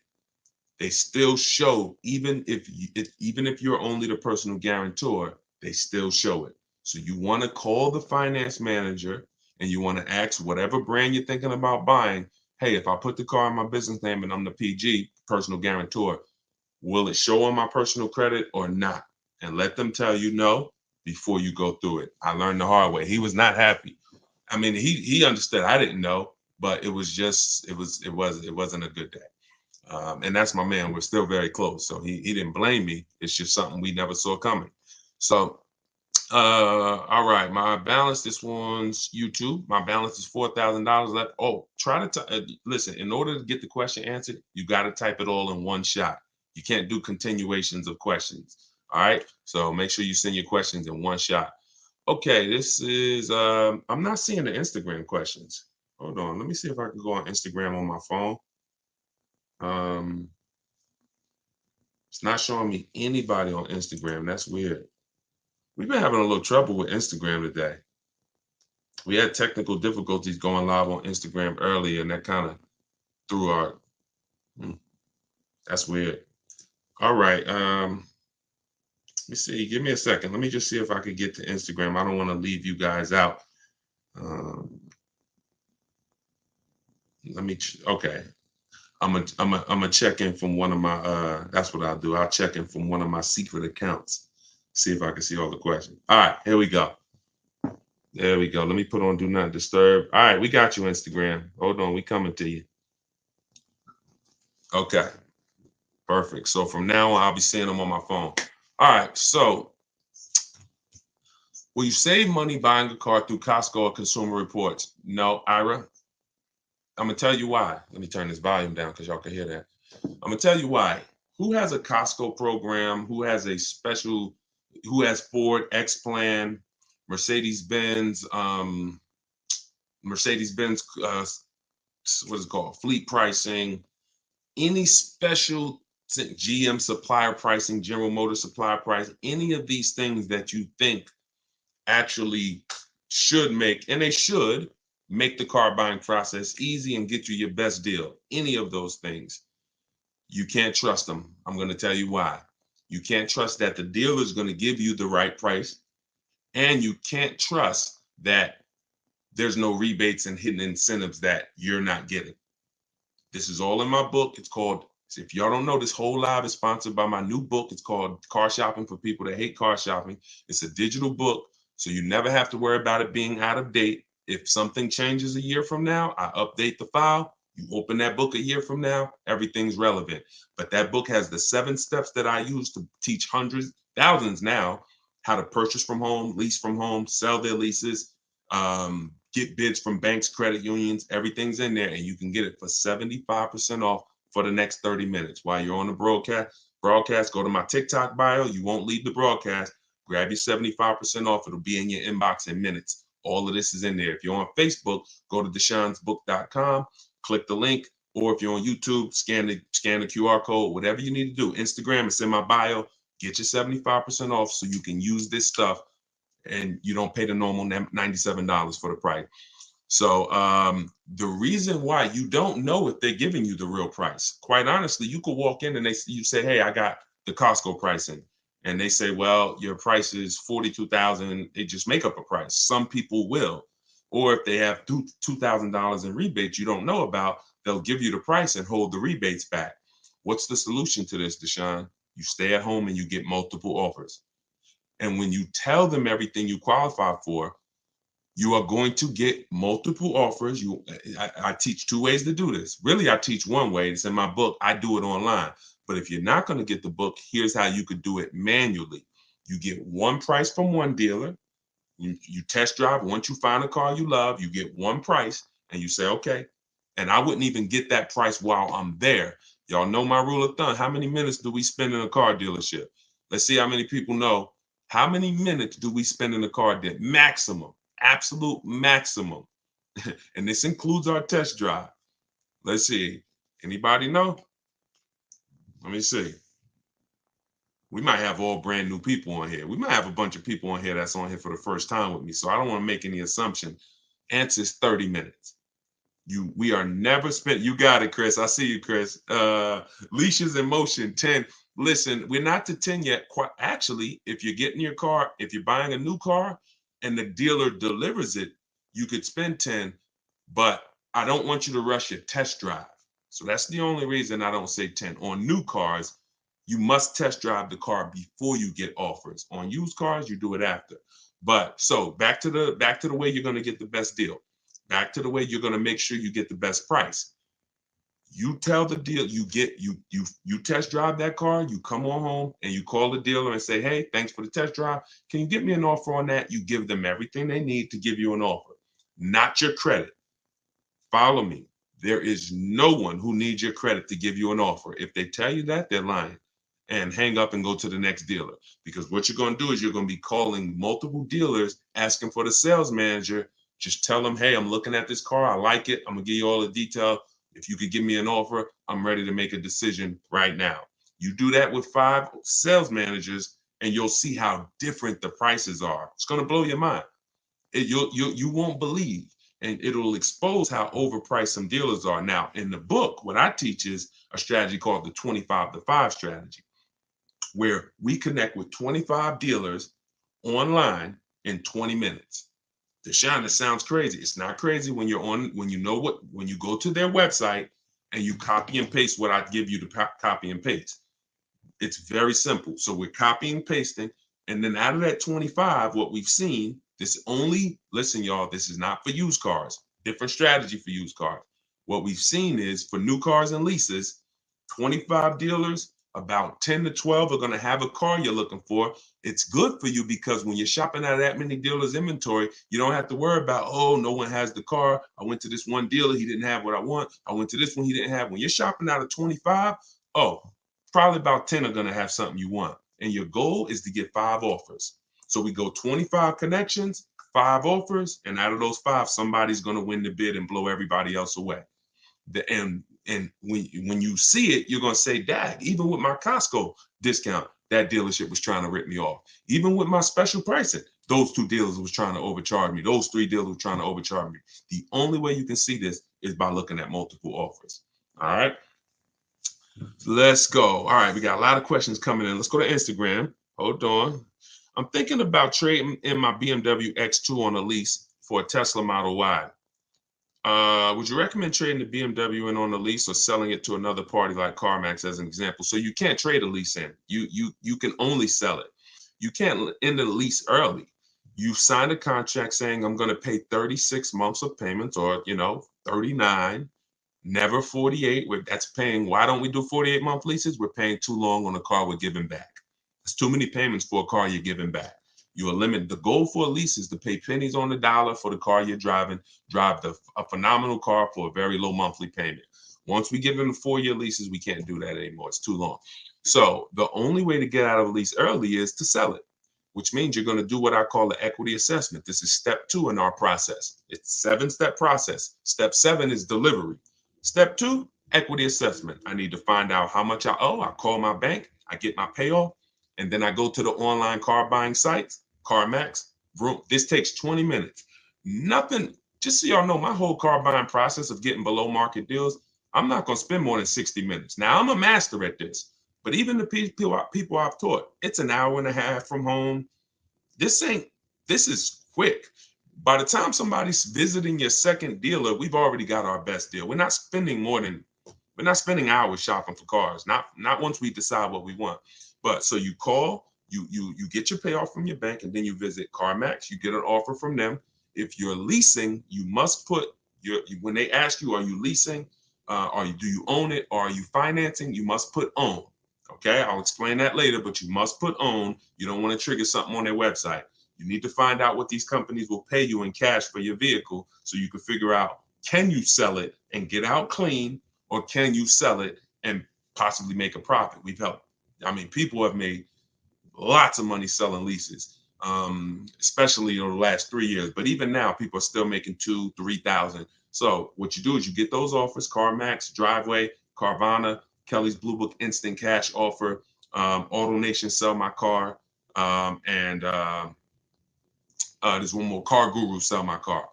And if you see that all those offers are higher than your payoff, you can get out.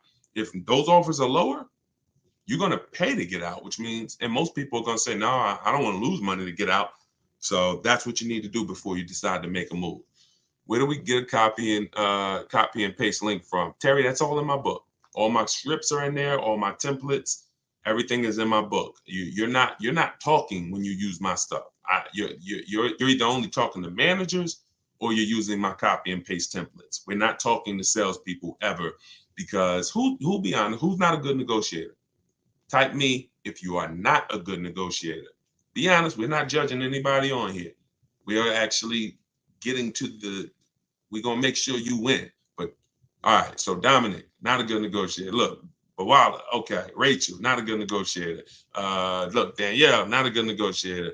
Look, seven. I don't want to mess your Instagram. All right, so we got lots of people on here that are not good negotiators. So in order for you to win, here's what you're going to master. You could do it my way, you could do it your way, but here's what you need to do.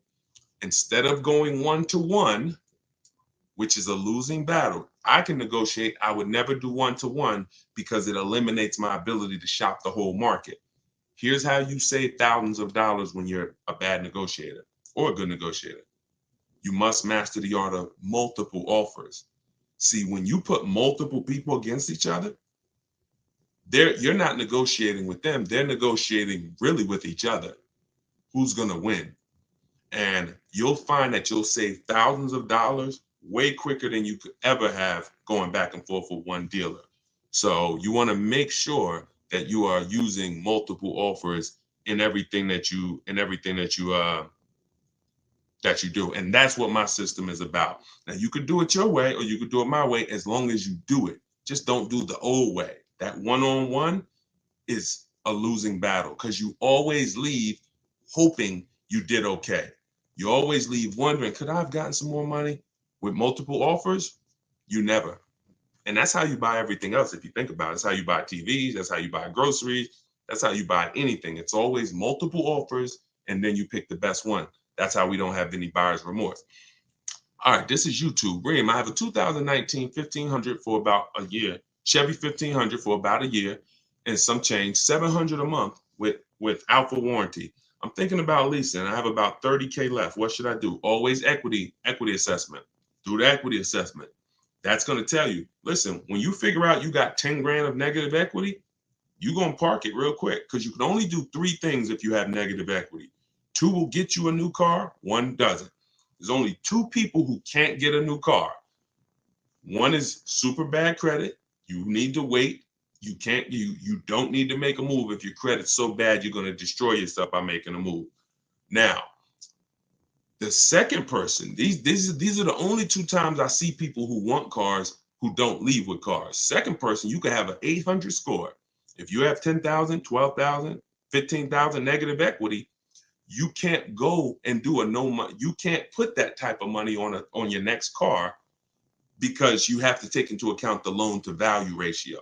So you can't buy a $40,000 car and just slap 15 grand of negative equity on that. The bank's not going to approve it.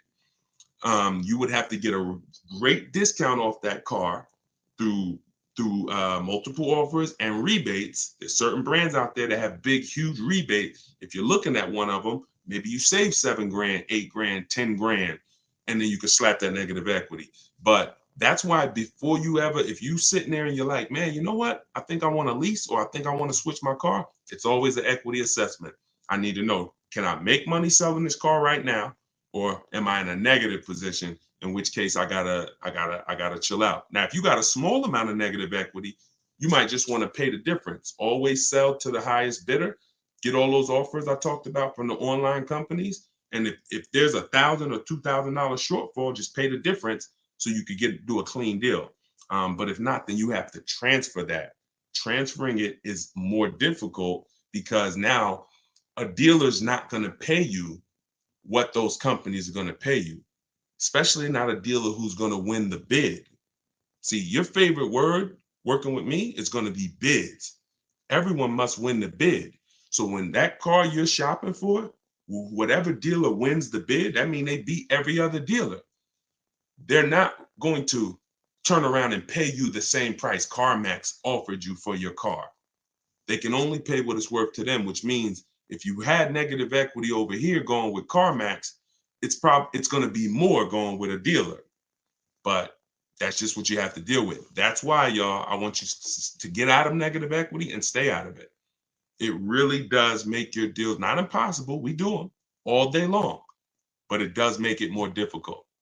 All right, let's go. Let's keep them coming. Hold on, let me go to my window. Should I buy a new car or CPO? That depends on budget, Valerie. That's always the question. If you can afford both, if you guys can get a car, anybody who wants to, you're buying a car and you're going to keep it long term, y'all know my rule. How many years should you be keeping your car minimum if you're buying? I'm sure we got a couple people in here who knows the rule. If you are purchasing a car, what's the minimum number of years? All right, Danny, good job. 8. So because the reason it's 8, I see, man, I got a lot of people, y'all getting quick. It's the reason it's 8 is because at 8, you've outlived the depreciation drop. Your biggest expense when you're buying a car is the one you can't see. It's depreciation.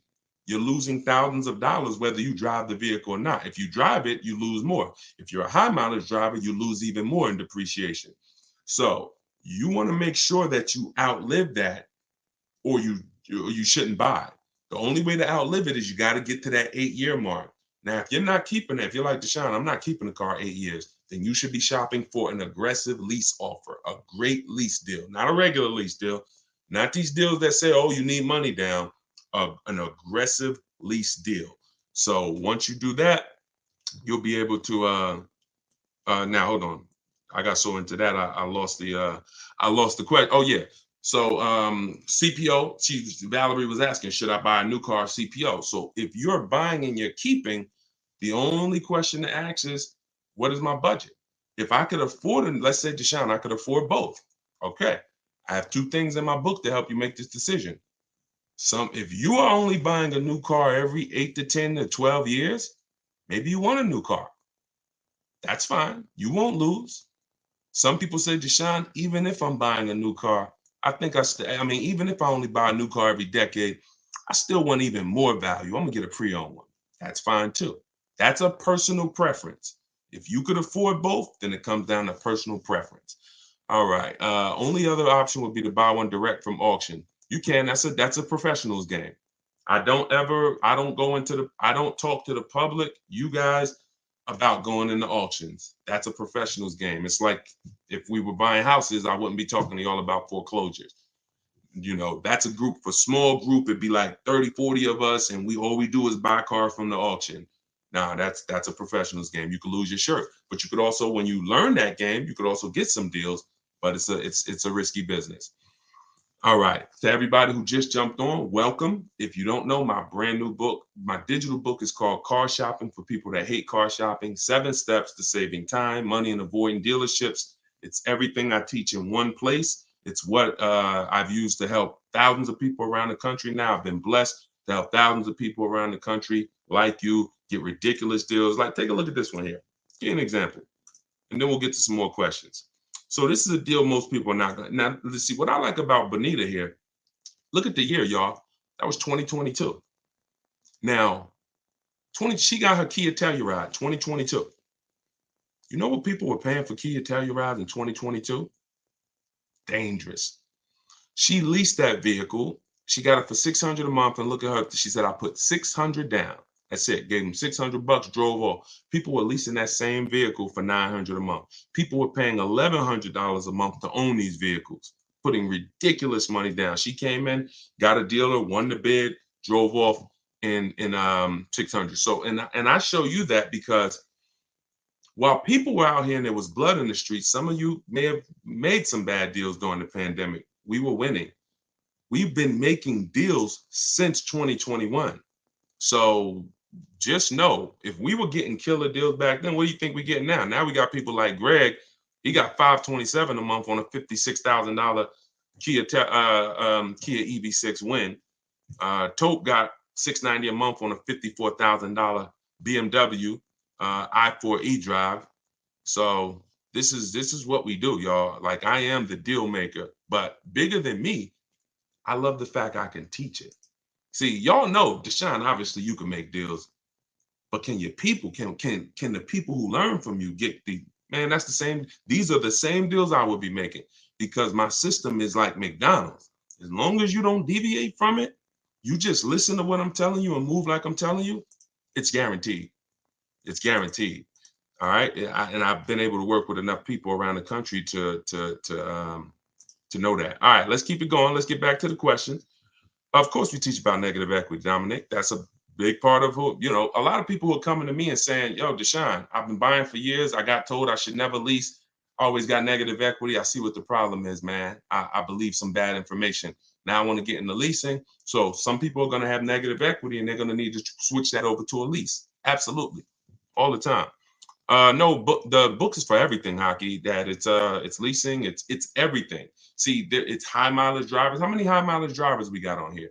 Let's say you drive over 20,000 miles a year. Just type HM. I always tell high mileage drivers, type HM. It's for you too. I got 3 strategies in there for high mileage drivers. One's a long-term strategy.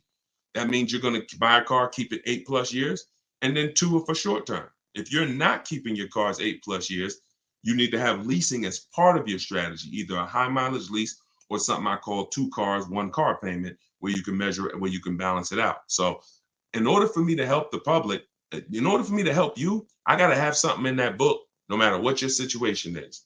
And that's why it's a digital book, because it links you. Y'all remember Mario Brothers? Remember the warp zones? The book is like warp zone. So you'll get to a point when I ask you, if you're buying and you're keeping your next car 8 years, click this, and then it'll warp you to a section of the book that keep you on that path. If you're buying and you're keeping less than 8 years, click here and it'll warp you to that. And that's all throughout the book. That way you're never reading something that's not applicable to you. You're not sitting there reading like, oh, this section isn't for me. It's a path for you. All right. So you can get it for 75% off. Normal price is $97. It's worth thousands. And my goal is for it to be the most valuable book you ever bought, or at least one of them. But if you can get it before the timer runs out, you can get it for 75% off. So just click my TikTok bio, click the picture, go to my Instagram bio, click that link, and grab your 75% off. If you're on Facebook, just click the link that says deshonsbook.com and grab your 75% off. All right, let's go. Oh, thanks, Valerie. Enjoy it. Make sure you send me your success story too. Yes, I'm in New Jersey. Yep, absolutely. I want to lease this time, short term. Good. That's what we want. That's what we want. Just know who you are and put your deal on the right foundation. All right, let's go to Instagram. Let's see. All right. Deshone, I got a 24 Explorer online price. Oh no, looking at a 24 Explorer, online price is 38 grand, but 23 is 37 grand. How much lower can I go on the 23s? They're trying to get rid of. Thanks in advance. So if the car is the same and you are buying it, I'd get multiple bids and I just go to 25. I'd get 5 offers, because that dealer that's holding on to the 23 that you see, when you connect with 25 dealers, you're going to see that maybe out of that 25, maybe 7 of them have a 23 they want to move. And one of them is willing to blow it out like crazy. That's how Kimberly, some of you saw Kimberly's post. She saved 20 grand on her Maserati. She just got this. Look at the date. This was February 21st of 2024. She saved 20 grand. Why? Because she reached out to 25 dealers. One of them had a Maserati that she wanted. It was a 23, and they took off 20 grand for it because they wanted to move the car. She ended up getting it right here. This is it. And that, in fact, she got a different one, because that dealer that wanted to take off 20 grand, a dealer closer said, all right, I'll beat that offer. And she ended up getting this one. But if you connect with enough dealers, then you'll find that dealer who's like, listen, I really got to move that 23. You might be talking to a dealer right now that has that 23, but they're not desperate enough yet. They're not hurting enough yet. You want a dealer that you can connect with, and they look and say, man, we need to move this 23 because we don't want to be stuck with it. So that's why it's always about multiple offers. I don't ever listen, don't ever ask me about one car. Deshone, man, I'm looking at this car. How do I get them down? That's not what I teach. You're out leveraged. All the power's in their hands. You talk to me about, Deshone, these are my top 3, 4 cars. Deshone, this is my top offers. It's always multiple offers. And that's the only way I could talk to you. I can't mix my system, which is water, clean, smooth, crystal, refreshing, beautiful, uplifting. Like, that's my system. I can't mix that with oil, this old way you shop, which is 1-to-1. And, I just like that one car. Let me get them down. No. That car, there's plenty duplicates of that car. And what you need to do is you need to be in a position where you can see those duplicates and you can see who's going to sell it for the most. That makes sense? If that makes sense, everybody type a 1. If y'all clear on that, that's the difference between negotiating 1-to-1 and negotiating 1-to-many. 1-to-many is getting bids. 1-to-1 is old, traditional, out leverage, buyer's remorse. Always wonder if I could have paid more. Could have paid less. We don't do that. My pleasure, Raym. I see you. All right, let's go. Let's keep the questions coming. How do you get multiple bids? I said that earlier, Anna. You could do it my way, which is in my book. I connect with 25 dealers online. We let them know what we want, and then you use all my scripts to keep the emails moving and keep it on your agenda. If you're not going to use my book, which is in my TikTok bio, 75% off, you could download it. It'll be in your inbox in 3 minutes. Then what you need to do is find the car you want, come home, call at least 5 local dealers, ask for the sales manager, and you need to get offers from the sales manager. I would only speak to the sales manager. And this will only work until a lot of people start doing it, because after a while, people are going to be, yo, why is all of a sudden all these people calling asking for the sales manager? So, what I teach is unlimited. 8,000 people can do it, and we're never gonna, it's not gonna mean anything. This whole calling the sales manager thing, that's going to get eventually, if hundreds and hundreds of people are doing it, they're gonna eventually start screening the calls and saying, all right, what's it in reference to? And so you could use it now. That's what I call the manual way. But those are the two ways to get multiple offers that I know of. If you could figure another way, do it. But my way is the easiest, because my way takes 20 minutes, and you're sitting in your living room or you're sitting at work, and all these companies bidding for your business. All right, let's go to all right, so we got questions on every platform. All right, hold on. What credit limit do you need to lease a car? Is it easier to lease or buy with a 680 score with $5,000 down on a used Audi? See how you've locked into one car? Now, if you're talking about any used Audi, but as long as you're not talking about like one used Audi you saw, and the rule of thumb growing is, if you're keeping the car 8 years, you buy. If you're not, you lease. So you got to get out of where you are, which is, all right, should I buy this used Audi or should I lease? The question is, how many years am I keeping the next car?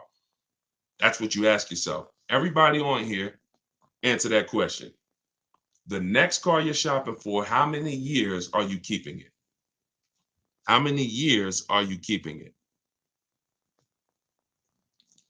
And everybody tag one person, or I'm telling you, they're going to be mad at you. They're going to listen. If you don't think your friends are going to find out a year from now when they tell you, man, I made this stupid car deal and it is like, I can't get out of it. And you say, man, you listen to this guy, Deshone, the auto advisor, and no, I don't know him. You got to go follow him. Oh, and then they find out you've been on these live shows and you ain't tag them, you ain't tell them, you ain't share the video with them. You might lose a friend. So tag one person that you care about. All right, 3 to 4 years. I see. Okay, nope, that's not the question, Celeste. You can't say depends on how many years it's going to hold up. When you set the amount of years as the goal, then everything after that is to make sure the vehicle you purchase will last that long. See, if you go in to purchase a vehicle and say, well, I hope if it lasts 8 years, if it lasts 10 years, I'll keep it that long. Chances are it won't. But if you say, you know what, I want to be a long-term person, I don't need to switch cars every 3, 4, 5, 6, 7 years. I can keep a car 8 years, 10 years. I'm fine with that. Then that means everything you do after that, you could use my process, because I'm going to make sure you buy a quality car that will last that long under your budget. But you have to set the goal. You must set the goal. So let's get out of the gray area and set the goal. Deshone, I'm not a long-term person. I only want to keep this car 6 years max. Perfect. All right. Let's go. 2 years. Okay. 2 years.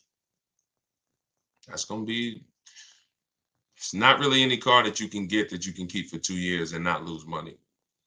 You're losing too much value. You lose 20% the first year. The moment you buy it, you lose 20%. And then the next year, you're going to probably lose 15%. It's not many things in this world you can buy, lose 35% of what you paid for it, and then go and sell it. And that's the same way when you go out to year 3, year 4. That's why we say you don't sell a car or replace a car you bought until 8 years. Because anywhere before that, you're losing too much value compared to someone who's leasing. But 2 years, you got to find something that you can keep for at least 3, and then you lease. And here's what I'm going to tell you.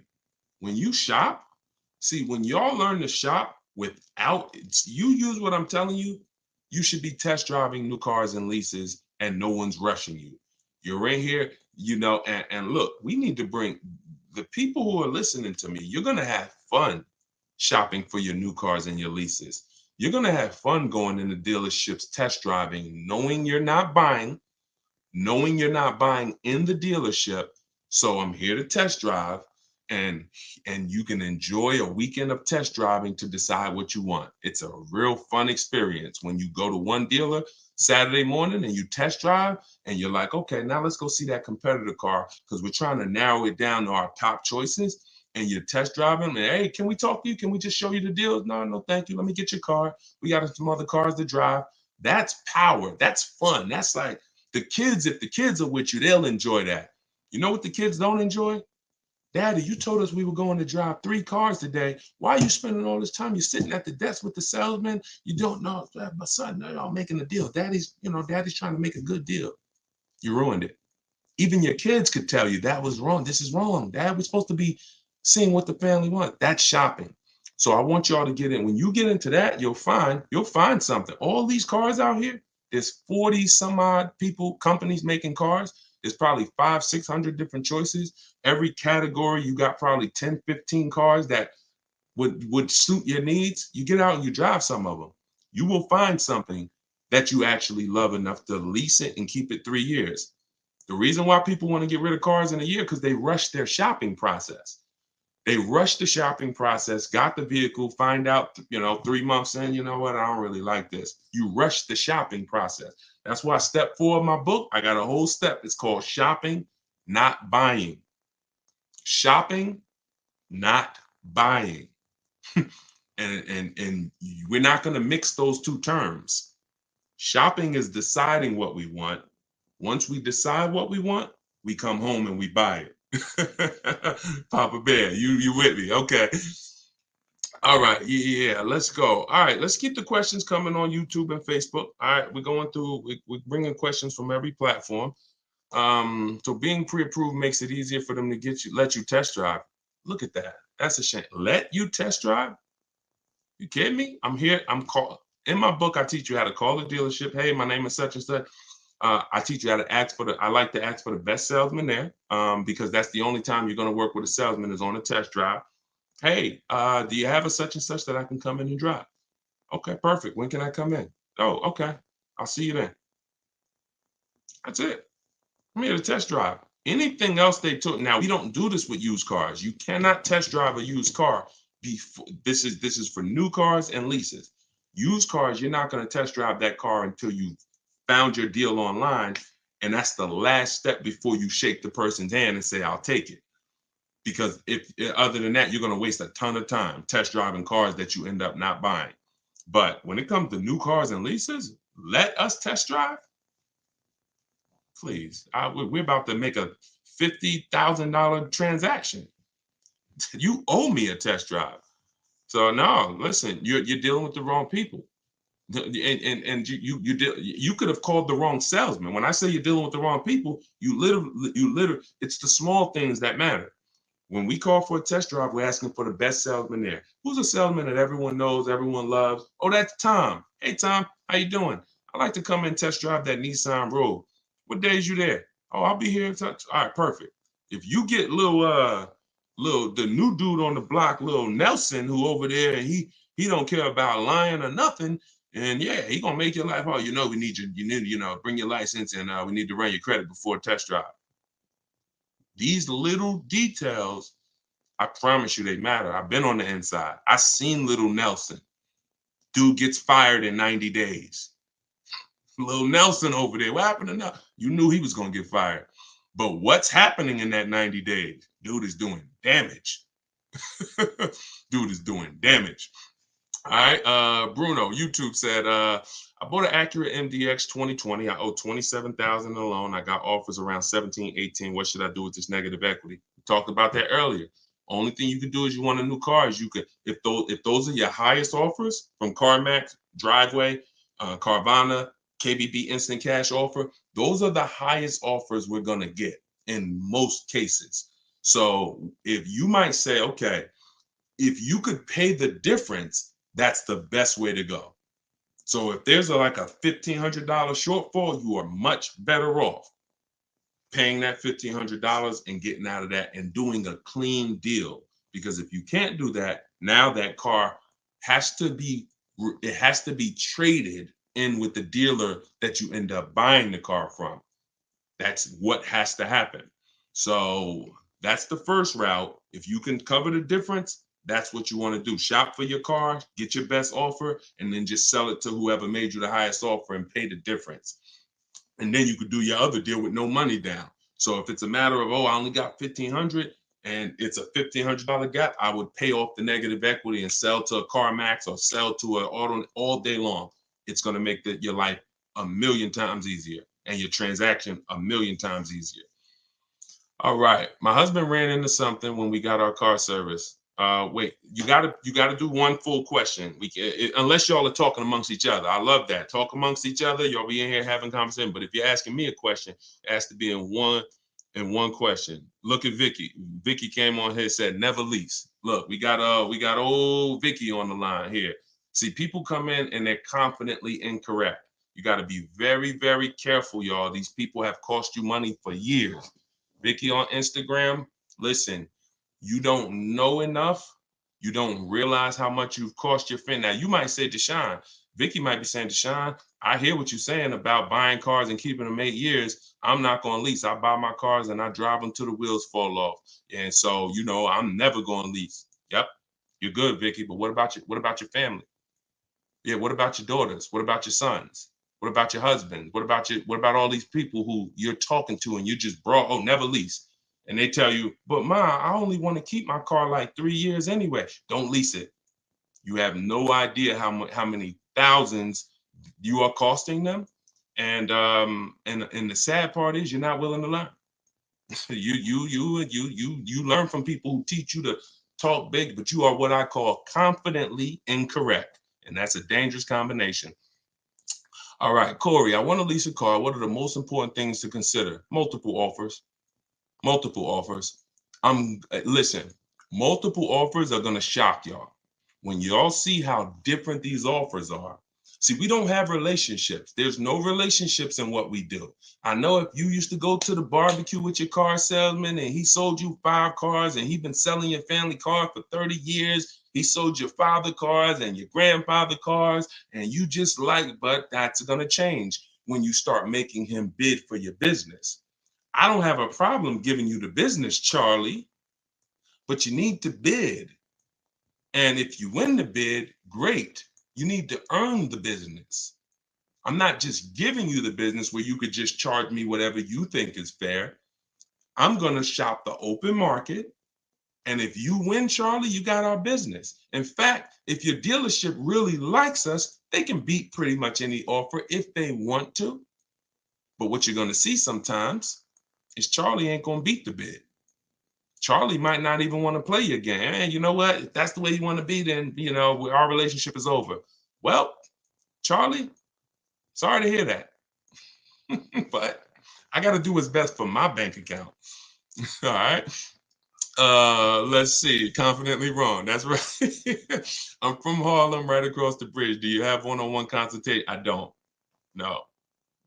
I have a book. Anybody who wants the book, it's 75% off. It's a digital book, so it'll be in your inbox. You could use everything I teach, from leasing, buying.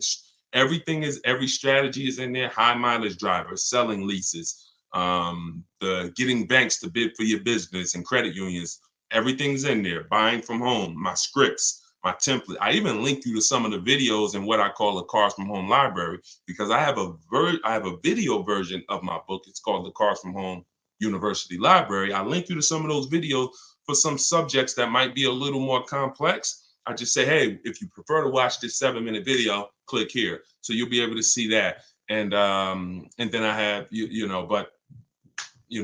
and I have some people that I coach, but I don't do one-on-ones because we can get results for groups. I don't have to do one-on-ones. Like, I help hundreds and hundreds of people buy cars at the same time.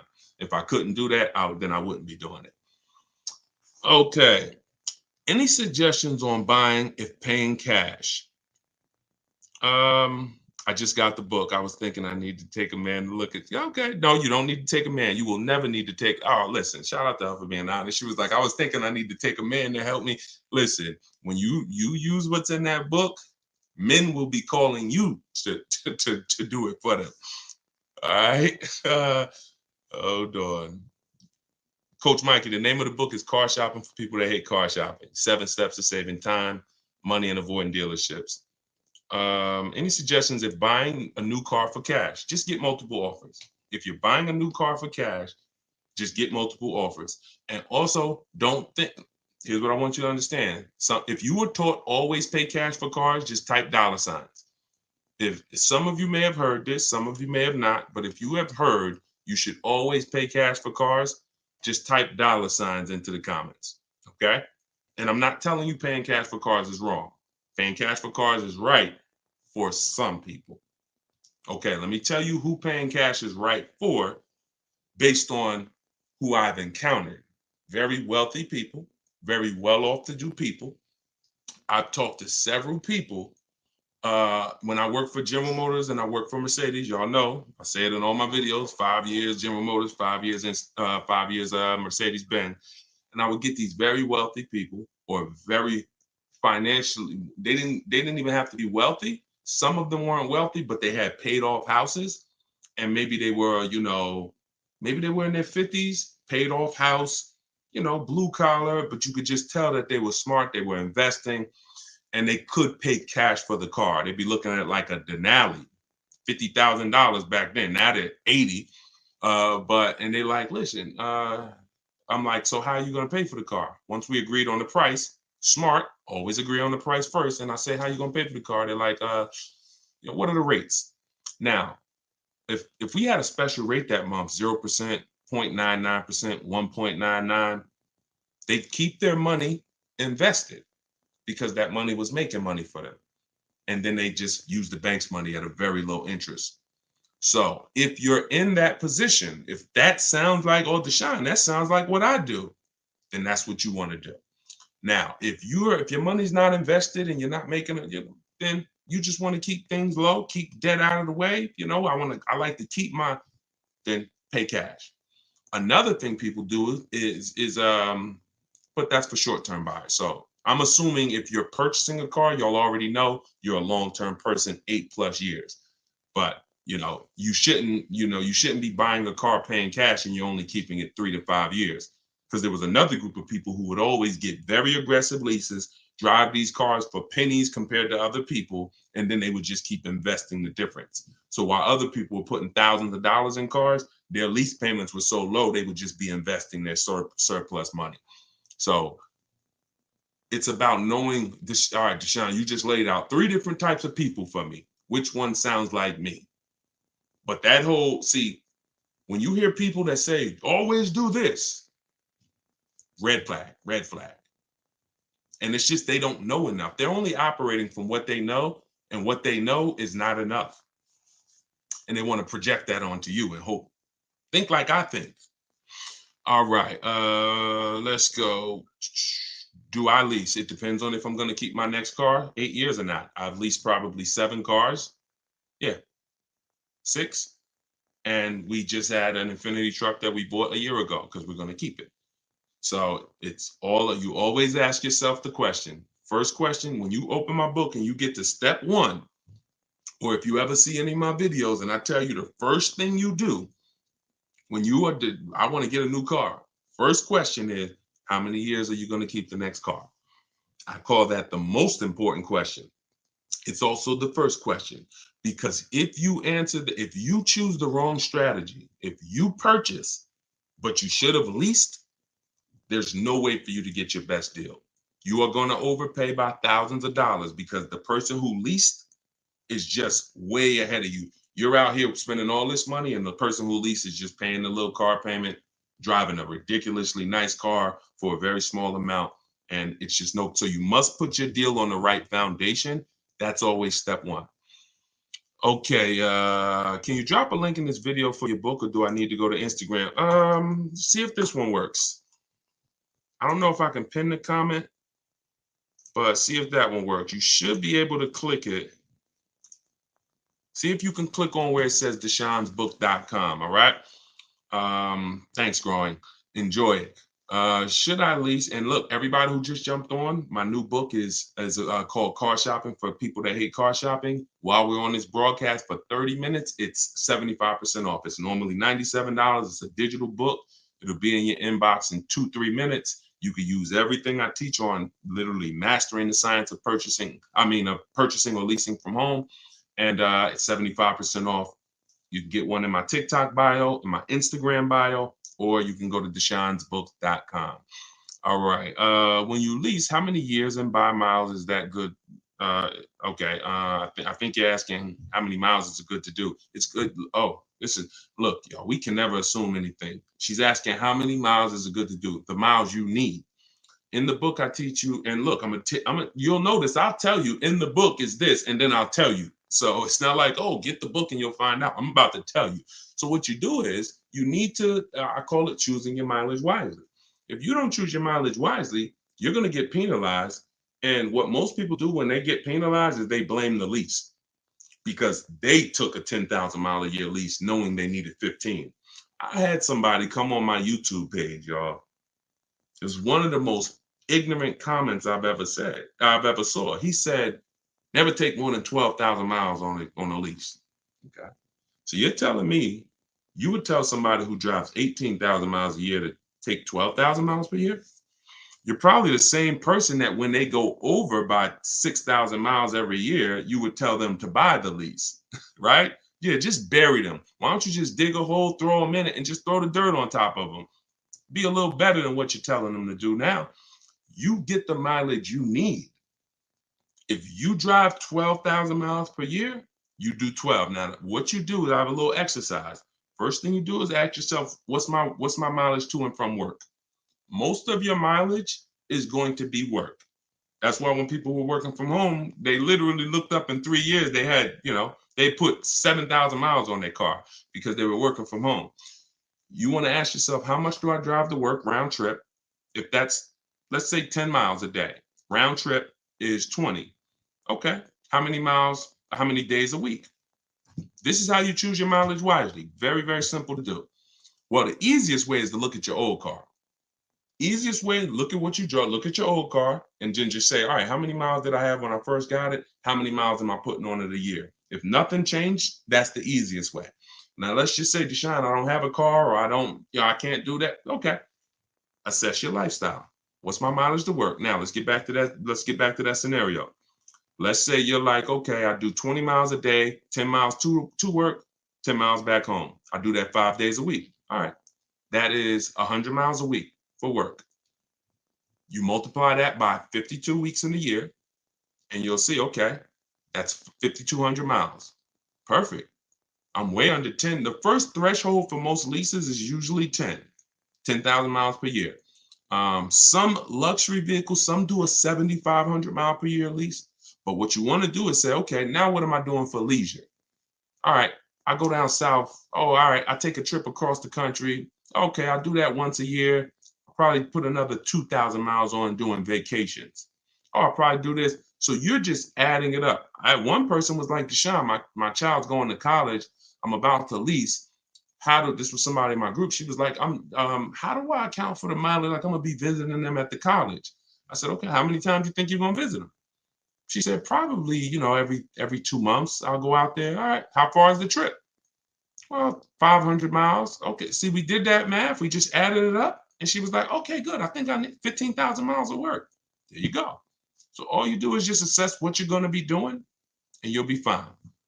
You'll be fine. Get the mileage you need. Now, when you shop for your leases, y'all always shop with 12,000 miles.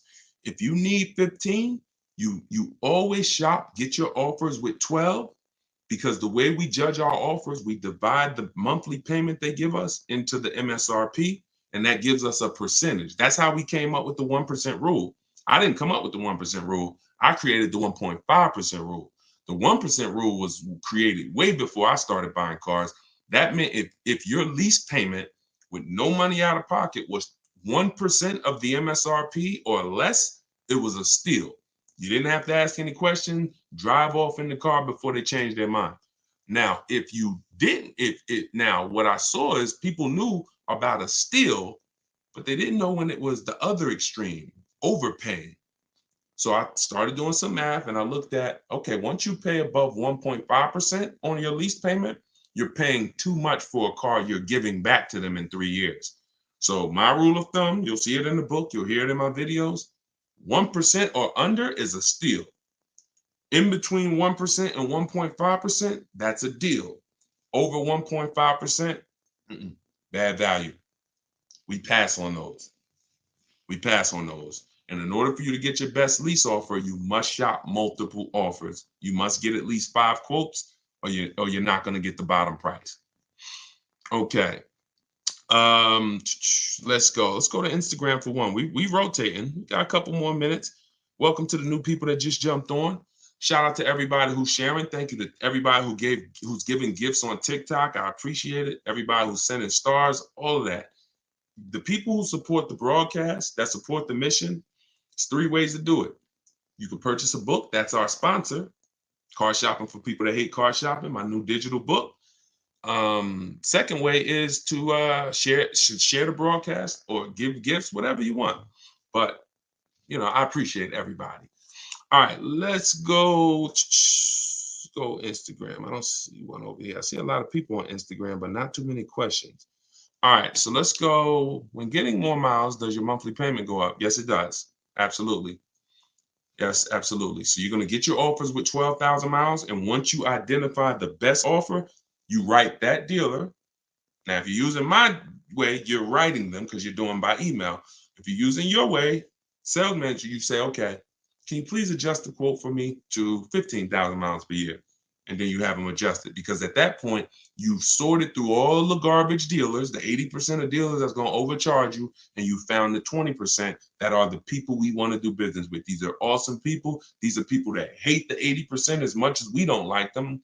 Yeah, they wish they weren't in business. These are the people who will literally make buying from home easy. They'll try to beat their competition. They'll give you great price. They're honest. These are the people we are trying to find, but they're sprinkled in the 100,000 used car dealers, and they're sprinkled in the 17,000 new car dealers. So we're not going to find them just walking in the door and hoping, I hope this is a 20% dealer. No. All right, Sen, enjoy it.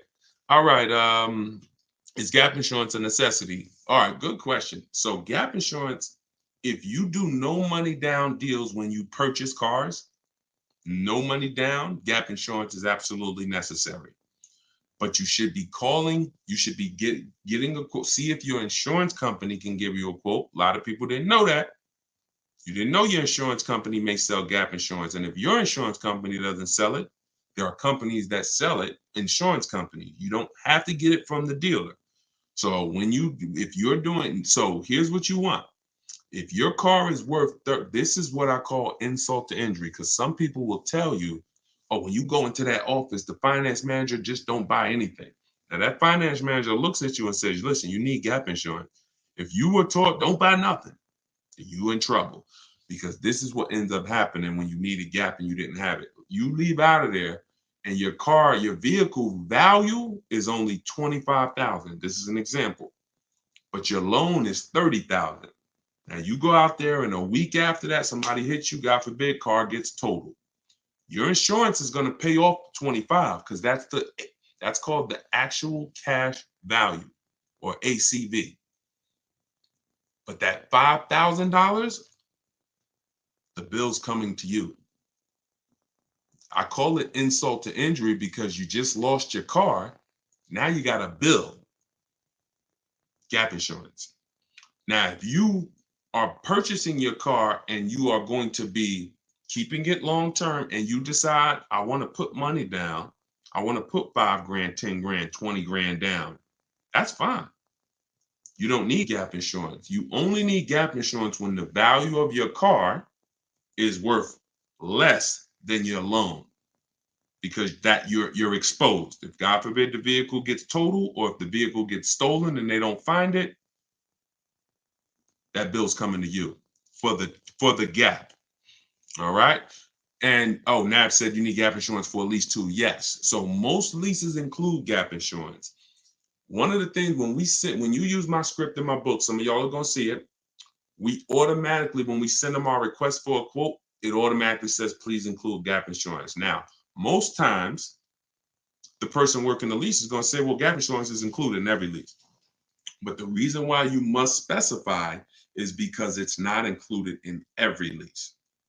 And some companies will not tell you until the end. You don't want that. Mazda, every Mazda lease used to include gap insurance. 2021, I think, 2020, they just changed. They took out gap insurance. I think they changed leasing companies. So you need to make sure when you're getting your offers, we are always telling them include gap. Now, if you don't want to remember any of this, you can get the book and it'll be right there for you. But yes, remember that. All right. Or they're going to try to sell it to you later and you don't want any surprises. Yo, I thought I was paying 400. Yeah, but do you want gap? Your payment's going to go up to 419. You need it. So, you know. All right. Let's see. I'm looking to lease a vehicle for my business. Okay, simple. Just follow the same process, get your best offer, and then when they ask you, all right, whose name is the vehicle going in? I'm going to put in my business name, and then I'm going to sign for as the personal guarantor. The shopping process is exactly the same. And in fact, if you don't have a shopping process, you will put an overpriced vehicle or a vehicle you overpaid for in your business name. That's not a good thing for the business. How do I talk down out the door price? Multiple offers. You missed what we were talking about. We've been talking about multiple offers, multiple offers, multiple offers. When you get multiple offers, you're going to see you save thousands of dollars without even trying. When you get one offer or when you look at one car that you like and try to talk them down, not realizing this same car I'm looking at, there's 50 of them within a 200 miles of me. See, you got to think like that. And I think a lot of you are. You've been seeing the broadcast. You've seen a lot of you now are really seeing there's 65 million cars a year. So there's millions of cars around. Every car you see that blue Honda. Oh, I like that. There's 100 of them in the state. So when you look at it like that, you're less emotionally involved in one vehicle. When you get emotionally involved in one vehicle, just picture like money just leaving your household. Just picture like just somebody coming into your bank account and just snatching money. You're emotionally involved in one vehicle. When you step back, you're keeping all the money in your household and you're going to have all of these people who have a car you like. Well, I'm going to look at all the options and I'm going to see which one saves me the most money. It's very empowering. Very empowering. A lot of you going to realize this is going to be your most empowered car deal. You've hated it. You're like, man, that's why the name of the book, my digital book, is Car Shopping for People That Hate Car Shopping. When you use these strategies, everything we're talking about, you are going to see this is empowered car buying. Like, I never thought I'd enjoy car shopping. I never thought I'd be like empowered, but you're learning from somebody who was on the inside. So I know all the tricks. These dudes look at me and say, man, you couldn't make it in the car business, huh? You really think the car business is hard to make it in? Come on, stop it. Johnny, he was 18 years old. He just walked in off the street with a nice smile. He's sitting next to you at the desk. Come on, it's not hard to get into this business. So, but I got tired of seeing people like you get overcharged. And I said, okay, we got to do something about this. Like, somebody has to teach, and you can't teach being a car salesman. No car salesman who works for a car company can teach you how to do this. Why? Because you can't, if they're teaching you how to get your best offer, they're always going to tell you shop multiple dealers. So it's counterintuitive to them. I'm not going to tell you shop multiple dealers if I'm trying to sell you something. But what's weird is I used to do that. People will tell you, my friends who know me, they call me D. Yo, you looking for, I see you got this used Mercedes, man. No, matter of fact, I'll give you a good example. My man called me, he was like, D, man, and this dude's a firefighter, got tons of money. He was like, man, I want to buy a GL. And man, I'm only gonna buy it from you. But I don't want to get a new one because I'm gonna keep it and I want to get it. I said, all right, listen, I'm gonna tell you something. I'm gonna be honest with you. It's gonna sound crazy. If I don't have the best price used car, I'm gonna tell you to go buy it from somebody else who does. Because I'm not gonna put you in a used GL, and I know it's a GL out there that is 4,000, 5,000 less than mine. So at the time I didn't have one. He called me. He called me like a couple weeks later. He said, Deshone, he said, D, I'm looking at this GL in Pennsylvania, man. It's the last one they got. It's a leftover. He told me the price. They were taking off like 14,000 for him off a brand new one. So because he ended up saying I wanted to get a new one. I told him, I said, I got a new one, but that's a better deal, bro. Take that deal.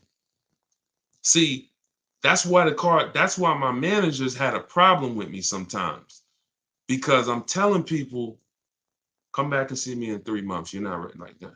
Like, no car salesman, unless they're willing to like just not care about selling a car today, they're not going to tell you to get multiple offers. But when you get multiple offers, that's how you save all the money. All the money.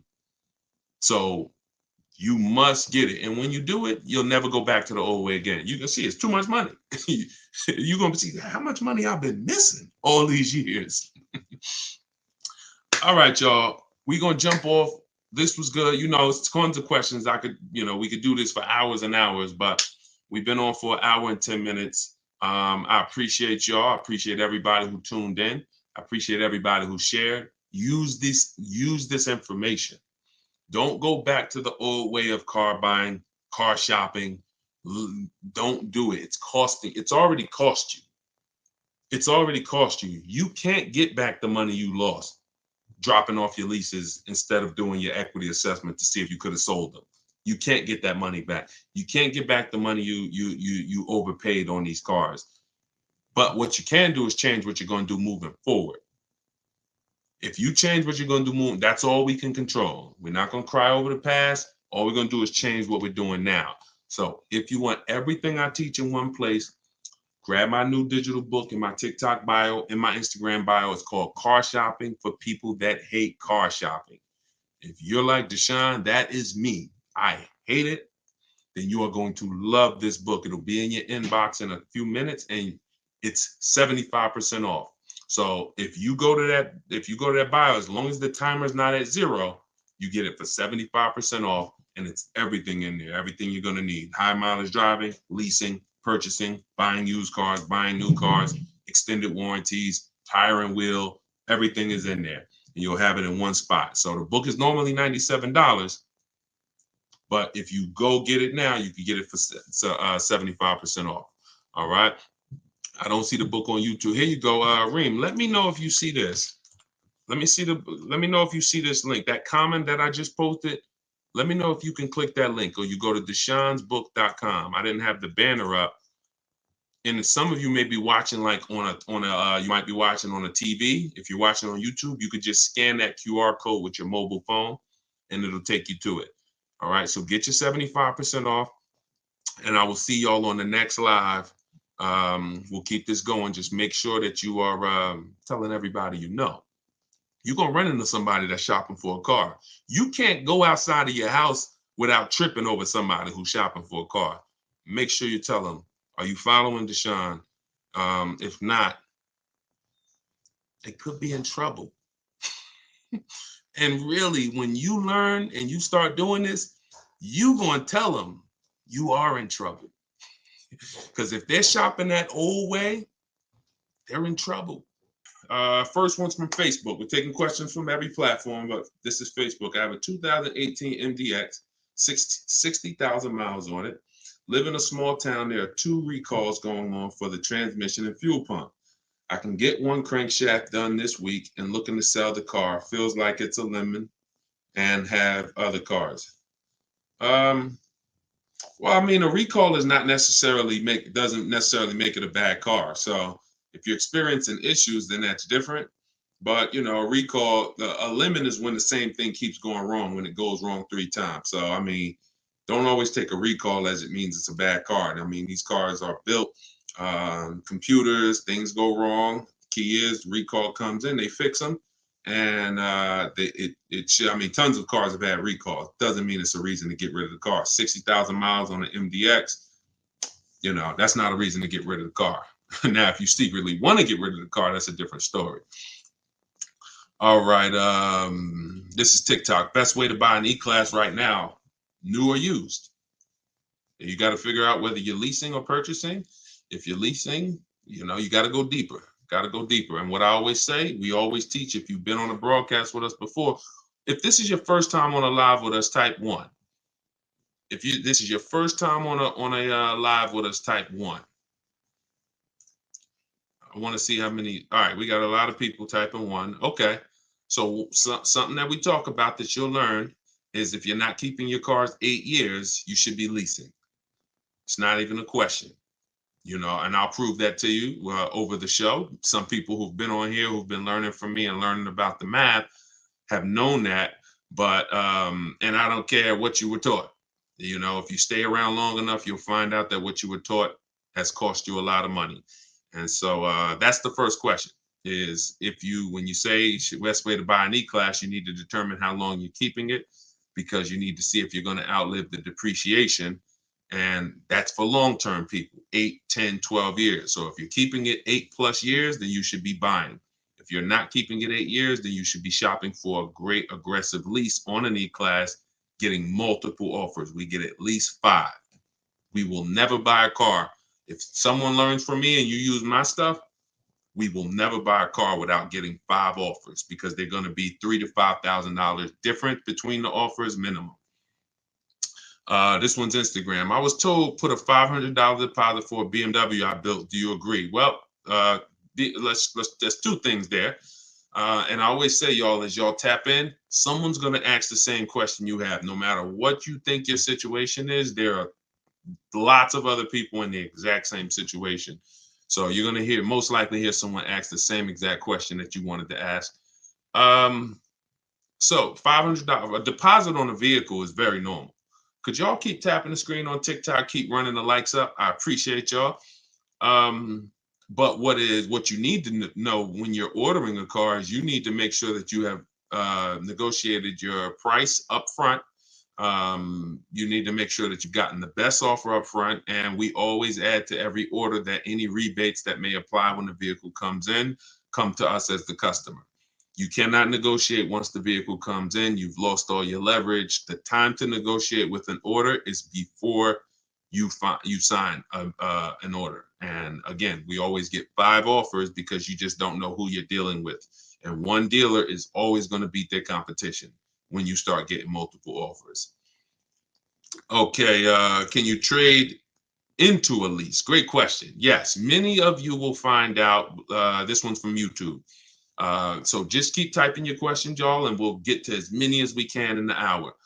Can you trade into a lease? So yes, many of you who found out, Deshone, I should have been leasing a long time ago. I'm not keeping my cars 8 years. And I'm in a finance now, or I have a car that I own. Many of you, your strategy is going to be to trade into a lease. For sure. You're going to sell. And listen, I want you to eliminate that word. We don't use the word trade. Now, if you have negative equity, in the last broadcast, one of the things I talk about is negative equity. If you can't pay the difference and sell to the highest bidder, you now have to do that deal with the dealer that you are going to buy your car from, who wins the bid. But everything we teach is a bid. So that's the only situation really where we are giving our old car and bringing it into the new transaction. That's why negative equity limits you. So if you have negative equity, I call it the devil to your car deals. You need to know the cause, which is usually you don't understand leasing and you buy your cars and trade them in. And then you need to, like I said, there's 2 ways to get out of it. There's 2 ways. You could either get the offers we teach in our equity assessment process. We get offers from CarMax, Driveway, Carvana, Kelly's Blue Book Instant Cash Offer. These replays do go up on YouTube and Facebook as well. So anything that you missed, hop onto the replay, watch it, and go to that section. Subscribe to the YouTube channel, because what we're going to do in the next coming weeks is we're going to start timestamping the questions. So as we build it out, although you'll be able to tap in from every platform, if you want to watch a replay and say, okay, I want the answer to that question, you can only do that on YouTube. So we'll have that coming in the next couple weeks. But yeah, so that's what you're going to do. That's the only time we trade is when there's a negative equity. Any other time, we're getting offers from the highest bidders online. And then whoever wins that bid gets our car. And then we're getting offers from the dealership for the car we want, multiple dealerships. And whoever wins that bid is who we buy our car from.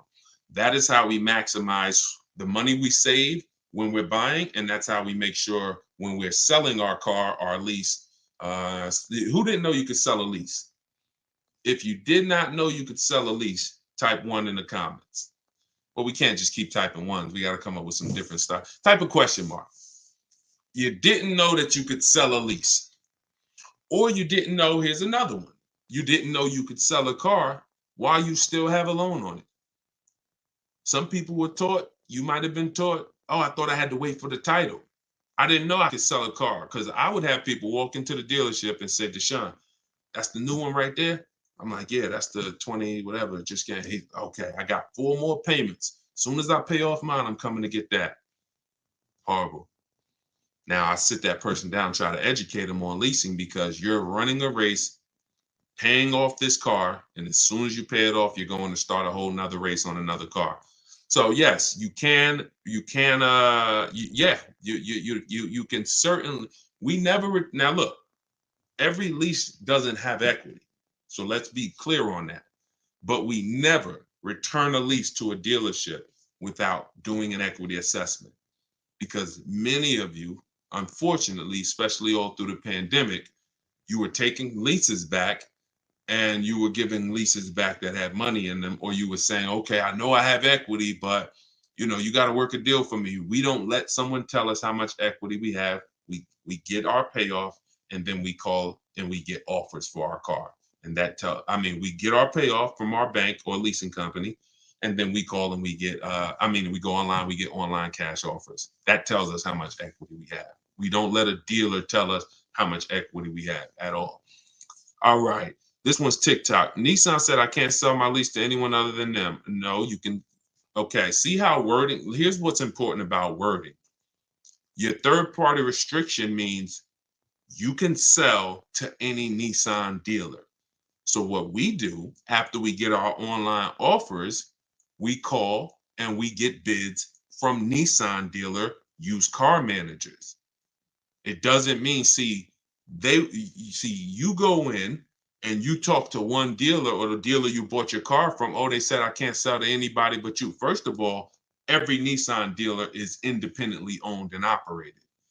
So what I want you to know, if you've ever thought that, some people didn't know, you're not going to, these dealers are all owned. See, when you think all of these Nissan dealers are one, that's why you don't make them compete. See, you've been taught, or you've been schooled to think, yo, these are all one dealer. Every Nissan dealer I drive by, that's Nissan. That's why some people say, I won't do business with Nissan. Had a bad experience with that dealer. They're all different. They're all independently owned and operated. And that's why when you start using what I'm teaching you, which is making people compete, you're going to see how different they are. Oh, this one's trying to beat this one. These 3 right here are all high. Matter of fact, all 5 of y'all are high, but this one over here that was 45 minutes away, he beat the price on all of y'all. That's what you got to understand. These dealers are independently owned and operated, but they've trained you to make you think they're not, so that you just keep coming to the one that's closest to you. But yes, we make those dealers, when we have we've had tons of people sell vehicles with third-party restrictions. You get bids from used car managers, because your Nissan might be worth 15 to this Nissan dealership. To this Nissan dealership, it's worth 16. To this one, it's worth 16.5. To this one, it's worth 17. And if you just go into one dealer and give them that car, you're leaving thousands of dollars on the table. And I'm only interested in talking to the people who are like, Deshone, I'm done leaving money on the table. If that's you, then just keep listening and unlearn what you've been taught. A big part of what you're going to do here is unlearn the bad advice. We're going to make sure of it. All right. Mike Kelly. This one's Facebook. Is there a source anywhere that will tell you any and all rebates available on the vehicle you're looking for? No. Nope. You must shop offers. If there was just, it'd be great to just know all public nope. Rebates, brand new cars and leases. There's nowhere you can go that say, oh, look, they have all these rebates. Example, like I talked about Sean. I pulled his deal. Sean is somebody that uses my stuff, and if you use my stuff, you get multiple offers. This was his F51, his F50 Lightning, $73,000 vehicle. Not only did the winning dealer save him $4,990, that's from the dealer, but through multiple offers, the rebates were revealed, 15.5. Now, You don't know if that's the real rebate. Could be 18. When I worked for Mercedes, I sold 2 Maybachs. The rebates on each of them was $20,000. So some people, I remember when a young lady named Shonda, she lives in California. She got a Volkswagen, she got a Volvo last year. She had to go to Southern California because they were blowing everybody away as far as the prices. She said, Deshaun, I'm taking a plane, $73 plane ticket, because the dealer in Southern California is saving me $3,000 above my best offer up here. And I said, well, sounds like a great plane trip. You're going to have a nice ride home. But what we saw was some deal, and this is regular. Some dealers will say, hey, we got $1,000 rebate. I included it. Some dealers, oh, it's a $2,000 rebate. I included it. You don't know what it is until you get 5 offers, and then you see the best one. So there's no website that'll tell you what all the rebates are. Be nice. Thank you to everybody who gives gifts to and supports the broadcast, stars and all of that. And of course, thank you to everyone who's bought my new digital book, Car Shopping for People That Hate Car Shopping. Everything I'm teaching, everything on my videos all over social media is in there step by step so that you can have it all in one spot and you can use this for the rest of your life. It's a digital book, so I always update it when things change. And for our launch, you can get it for 75% off. It's normally $97, but in my TikTok bio for 30 minutes while you're on the show, you can get it for 75% off, or in my Instagram bio. All right, let's go to Instagram. Oh, let me post it for you guys here on Facebook and YouTube as well. Anybody who's watching on a TV, you can scan that QR code, or you can go to deshonsbook.com. Don't want to forget about you guys. Good to see you, Mike Kelly. All right, let's go. See, now look at this. This is the language that we got to get out of. Somebody said, Lexus just quoted me $1,065 for a lease, $58,000 car. Now, I don't know if this person just jumped on, but about 5 minutes ago, I was talking about Nissan. See how we talk about one dealer like it's the company? And see, that eliminates our ability to tap into multiple offers. Lexus didn't quote you anything. Lexus is the big company, Lexus USA, that makes cars and has a bank and has multiple franchise dealers. That's Lexus. You went to Lexus of Rockland County and they quoted you that. You went to Lexus of Englewood and they quoted you that. You see what I'm saying? When you understand that these dealers are independent, you'll stop calling them the brand. They're not the brand. And you'll also start to get multiple offers because Lexus of Englewood competes against this dealer. And so we will never buy a car without getting at least 5 offers, because 80% of dealers are overpriced. 80% of dealers will sell you a car 3, 4, 5 grand above what their competition will. 10 grand, doesn't matter, as much as they can get. 20% will blow their competition prices away, and that's who we find and that's who we buy from. And we do that right here from home. Now, you're welcome to do it the manual way. You can call a bunch of Lexus dealers, ask for the sales manager, get multiple offers, tell them everything that you need so that they can give you a quote. You're more than welcome to do that. I do it online. I have the strategy I call it 25 to 5. We connect with 25 dealers, one, because I want to shop out of all their inventory. When you're buying or leasing a brand new car, you want to shop out of all these dealers' inventories so that we don't have to hear, oh, I don't have that color. Oh, you know what? That one's hard. I don't really have it with that option. When I'm shopping out of 25 dealers' inventories, very rarely do we hear that, unless it's just a rare car, and in which case, we wouldn't have, going into 2 dealers would have not worked for us anyway. So when we find out, we don't believe something until 5 dealers say it, 10 dealers say it. 1 dealer, no, we don't believe that. All right, let's keep them going. Great questions. Let's keep them going. Keep typing your questions. No, maps is not in my book. Do not, if you're in maps, you don't need my book. Yeah, you're in the video version of my book and you're coaching with me. So if they're two totally separate things. Totally separate things. Oh, you just came from the masterclass. Okay, so you're choosing if you want to join MAPS. It's up to you. It's up to you. Or you can get the book. It's up to you. I provide the information. I don't hold back information. It just depends on what experience you want. You can come on here and let's ask questions, and I'm gonna give you the strategy. You can try to remember them. You can watch all my videos. You can get the book if you want it all in one spot. It's totally up to you. As long as you get the information and shop right, that's all I care about. Is it better to lease or own a car? Monica, this is a great question. And I told you guys, someone's going to ask the same question as you. This is the first. Okay, so I'm going to give you the formula that will save you the money that you need to save and will forever answer the question of should I lease or buy this next car? It's very simple. This question has nothing to do with how much you drive. It has everything to do with how long you're going to keep the car. Because the expense that you need to concern yourself with when it comes to leasing versus buying is the unseen expense, depreciation.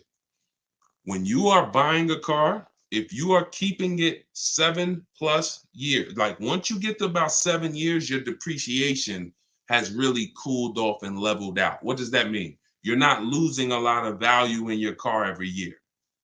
When you buy your car, the first year, the second year, the third year, the fourth year, the fifth year, you're losing high percentages of the value. Whether you drive it or not, doesn't matter. You could have it parked outside. It's just going down, going down, going down. This is why you got to be clear on the fact, here's what you got to understand. I pay for my mileage. I pay for my usage, whether I buy or lease.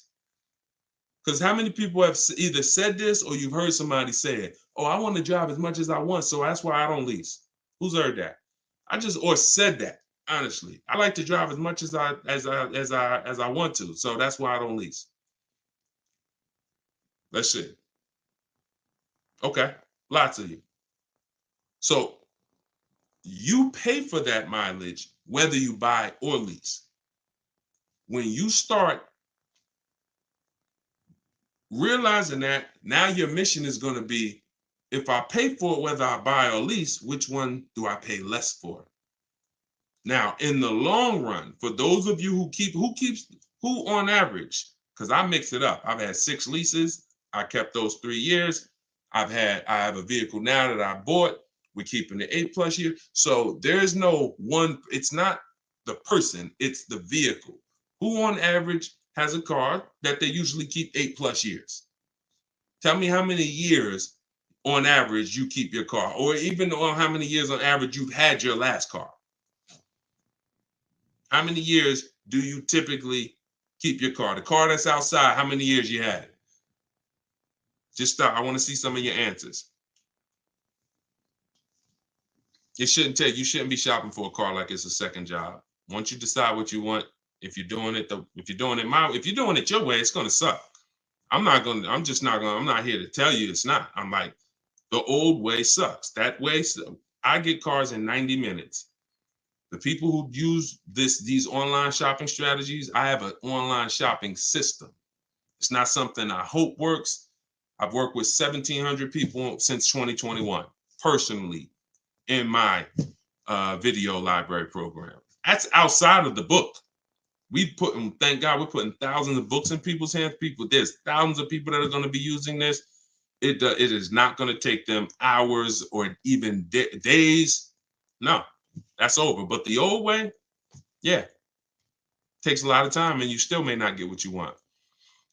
Okay, so I see 3 years. I see 3. I see 15. I see 10. I see 10. Okay, let's see. I see 10. I see 2. I see 12. I see 8 and 12. Okay, so the question is, how many years have you kept the car that you have? If you're not keeping your car 8 years, then what's happening is you're losing so much value. And here's what's happening.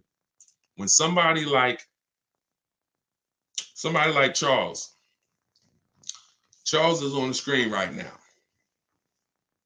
If you're on any of the platforms that I can broadcast the picture, then you'll be able to see it. He's shopping. He got a Hyundai Palisade. This is top 10 most popular vehicles, especially all through the pandemic. This was top 10 most popular vehicles, big SUVs. People were paying, and you may be like, Deshone, I got a Palisade. I paid $3,000 over sticker. I paid, 5,000 over sticker. I've heard people were charging 10 grand over sticker. So he's leasing this vehicle. He said, I reached out to 35 Hyundai dealers. I have something in my book. I call it the 25 to 5. So you might be like, Deshone, how did he reach out to 35? Took him about 30 minutes.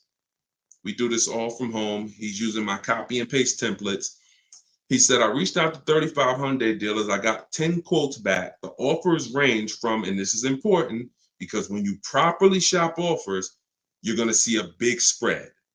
If you don't see a big spread when you're shopping offers, you did not shop right. That's used cars. Whenever I'm buying a used car, the car I bought, it was 31 grand. I saw vehicles from 31 up to 37, 38. When we shop offers, you should see a $3,000 to $5,000 difference between your best offer, who wins the bid, and your highest offer. That's when you know you shop correct. So he said the offers were between 1.23 and 1.66. I'm a high mileage driver, so he adjusts the mileage after, but his payment on a $48,000, $48,595 Palisade is $597. They told you that leasing was like renting. One of the worst things you heard. Who's heard that? Leasing was like renting. Renting a car is hundreds of dollars per day in most cases. Leasing a car is pennies on the dollar when you get great leases. And don't pay attention. He gave them $597. We always shop our lease deals with only first month's payment due at signing. So don't listen to the advertisements. Don't listen. Pretty much, if you're going to do what I'm telling you to do, you got to stop listening to everything but me. And that's not egotistical. Try what I'm telling you. But if you start listening to people, it's no deals out here. Not for you, there isn't, because you're using old strategies. Oh man, I went to all these dealers, man. Nobody want to make a deal. For you. I saw a commercial that said to lease a Hyundai Palisade was $497 a month, and I had to come up with $4 grand plus taxes and fees. We don't look at those. So for real, if you're going to do this and you want to save the money that Charles is saving and that a bunch of other people I'll show you are saving, you can't listen to none of that stuff. None of that is deals. That's noise. Deals are not advertised. This, they will never advertise. You will never see, come drive a Hyundai Palisade, $50,000 vehicle, $597 a month, no money due at signing, and that includes tax. You'll never see it. That's a real deal. Real deals are not advertised. And if you're not keeping your cars 8 years, somebody like Charles, who's learned to lease, he's paying so much less than you. So there's two ways to win with buying cars. You're either going to keep them a long time, 8+ years, so you can outlive all this depreciation, all that money you're going to lose, or you're going to get great lease deals. But there's this group of people you're stuck in between. You like, some of you buy and keep. Look at all the people on here who put 10 years, 10 years. Those are people you won. You kept a vehicle 10 years, even if you overpaid for it a little bit, you still won, because the long-term wins, the long-term value will exceed anything that you might have overpaid for. Now, if you got a crazy deal and crazy huge discount, even better. Those are the people who will win. But the leasers who get great lease deals, you win. But the people who you're stuck in between, you buy your cars and then you trade them in. 2, 3, 4, 5 years, 6 years. You haven't picked a side. You won't lease and then you won't keep. And you're destined to lose if you're in there. There's another group of people who are losing. You lease and then you buy the vehicle. Stuck in between. You're losing. And it's time to stop. Because, anyway, let's go. Let's keep the questions coming. Somebody on Instagram said he can't hear me. How's the volume on Instagram? Can y'all give me a clear? Is it him or is it me? Let me know. All right, come on. Let's keep the questions rolling. Have any bad credit questions been answered yet? There's no bad questions that have been asked. Okay, good. It's clear. So check your audio, man. Check your audio.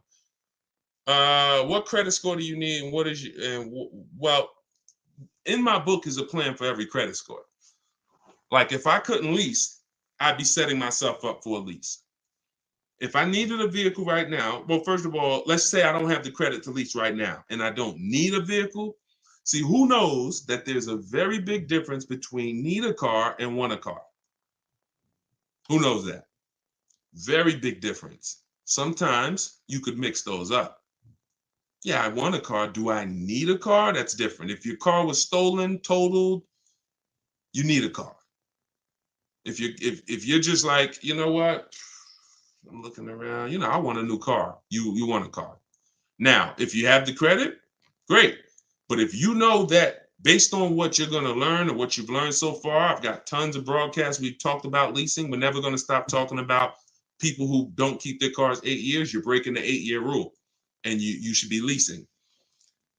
If I could qualify for a lease and I needed a car, I'm getting an inexpensive car that I can use to build credit. That's my only it's only two purposes for that car. If I know I should be leasing, Deshone, I want to drive these brand new cars. I want to pay these pennies on the dollar. I want these low payments and everything, but my credit's not there and I need a car. Then I'm getting me the least expensive car I could get a loan on. It's going to be for two purposes: to get me where I need to go and to build credit so I can lease in 2 years. Now, if you go out and you get a $20,000 or $30,000 car and pay 20% interest rate on it, you won't be leasing in 2 years because that car is going to have so much negative equity. When in 2 years, when you go to try to switch it and sell it, you're going to see I owe too much, and now that's going to blow out my lease deal. I would have got a great lease deal, but I still owe daggone $23,000 on that Scat Pack that was 9 years old with 90,000 miles. It's your choice. You could set yourself up or you could set yourself back. All right. Let's go. We're paying $20,000 down on a new car for $55K. Be advisable.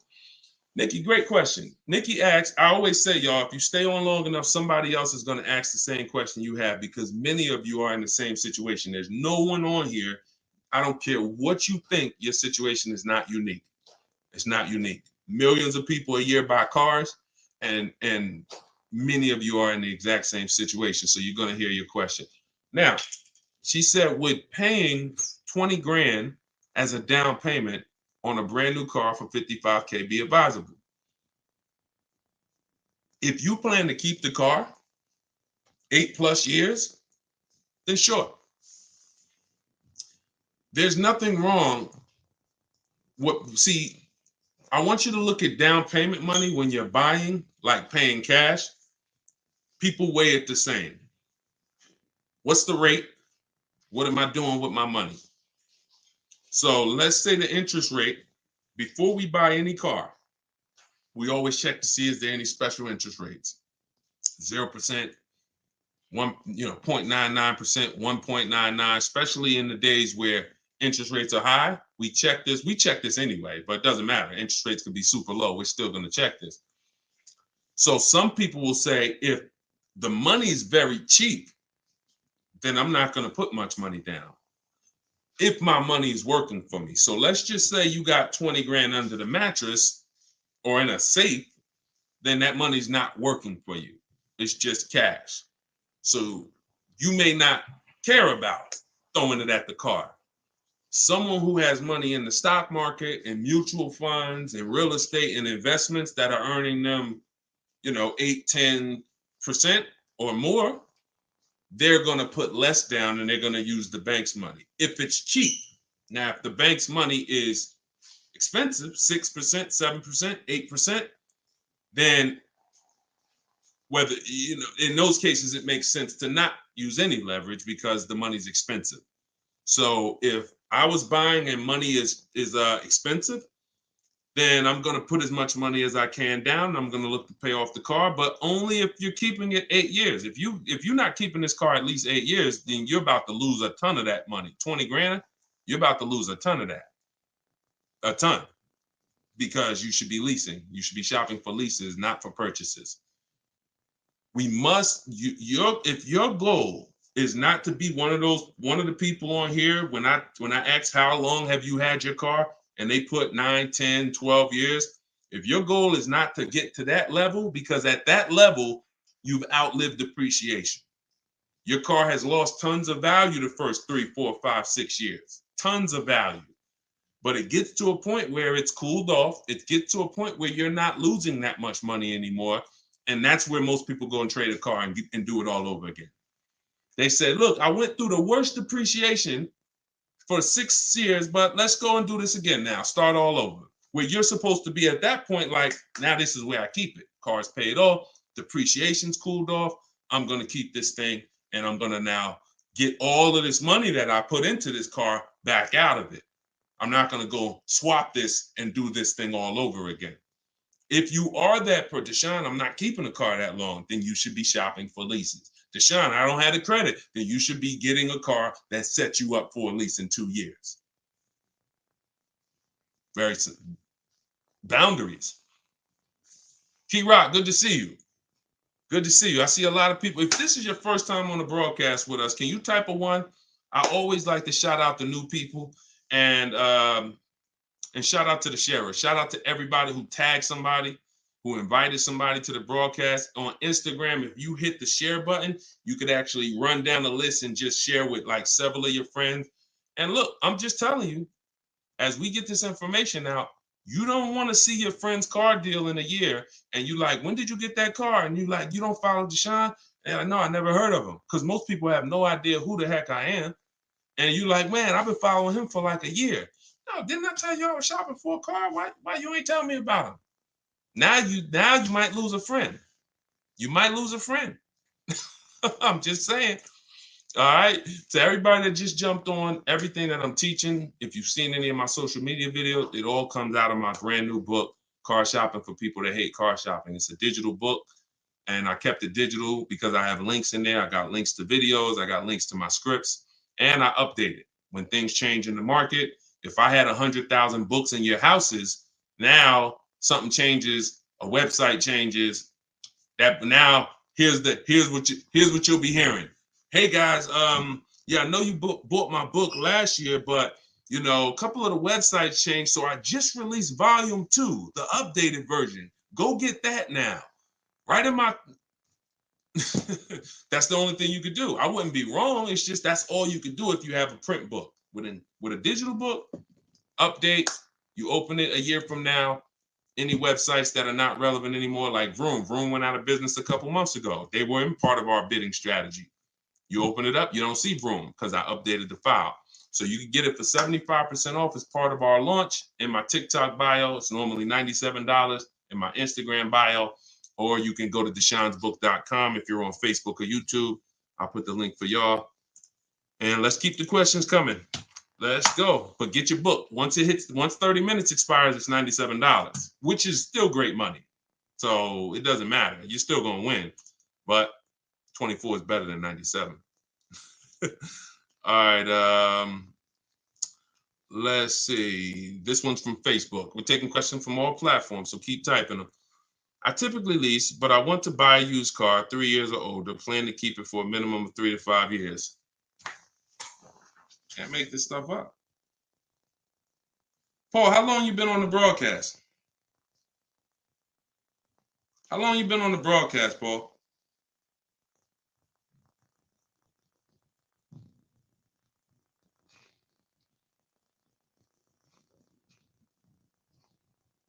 So if you've been on the broadcast for 10 minutes, how didn't you just hear me talk about if you're not keeping your car 8 years, you shouldn't be purchasing?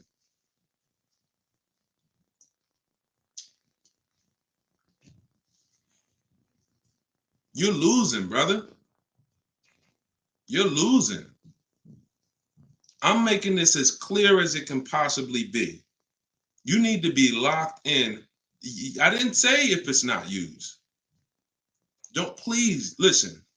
Take what I say exactly the way I say it. Exactly the way I say it. Don't add to it. Don't take away from it. That's the only, now, if it doesn't work, you come back to me and you say something. But if I'm teaching you something that I would, and I hate this, 90% of people are doing incorrectly, then in order for you to really win, you got to be totally locked into the details, bro. Like we talking numbers, we talking financial, like we talk. So you got to be in, and look, because this is new for you, you might have to be like, all right, D, I got to go back and I got to rewatch the broadcast. But as long as I have laid this out for y'all in a way where I don't want you thinking, because this is an industry that I've been in for now total 2006, we're going on 18 years now. And I know that in order for you to win, all of you, I have to make this in a way where you guys don't have to think. Because the minute you start, I got to think and I got to remember, what should I say there? I'm setting you up for failure. So best thing is just, if you hear Deshone say this, lock it in as a rule, especially if I say it's a rule, like the 8-year rule.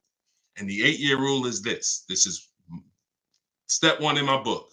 My book is 7 steps. Step 1 is the most important question. How many years are you keeping the car?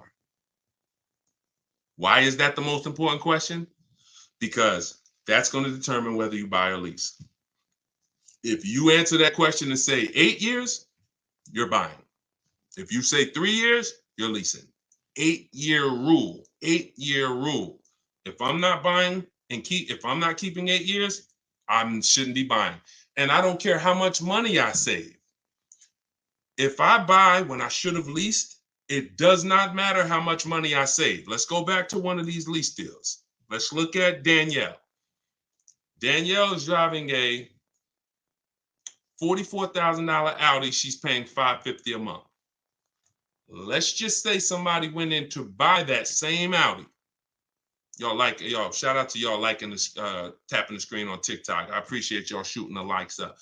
Let's just say Danielle, who leased this Audi for $550 a month, that's all she gave them, $550. She drove off. Let's just, I want to show you to hammer this home. This buying versus leasing thing, I'm like, we're going to hit it from all angles. Like, we are going to hit it straight on, from the side, hook it, uppercut, because you gotta be, because they've been hitting y'all with bad information for so long.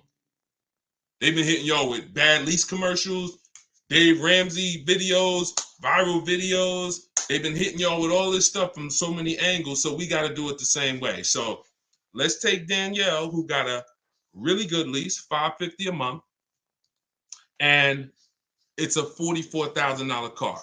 I want to show you that if you buy when you should have leased, it doesn't matter how good of a deal you get. You lost. You lost big money. Let's say somebody comes in and they're looking at the same Audi that Danielle just leased. She just leased it. They want to buy it. Now, let's just say let's say they get a bet. Let's say they even get multiple offers like I teach, and somehow they save $5,000. Just make up a number. Save daggone more than 10% of the price. So they buy that car for $39,000. Now, once their taxes and everything go in, they're going to be about $42,000. Every $5,000 is what, y'all? Every $5,000 that you borrow on a loan, some of you know, if you're new, you may not know, but you're about to find out. Every $5,000 is how much per month? So this person came in, they used their skills, they might have used a negotiator, or they used my strategy, got bids, they end up getting a $45,000 Audi, $44,000 Audi for $39,000.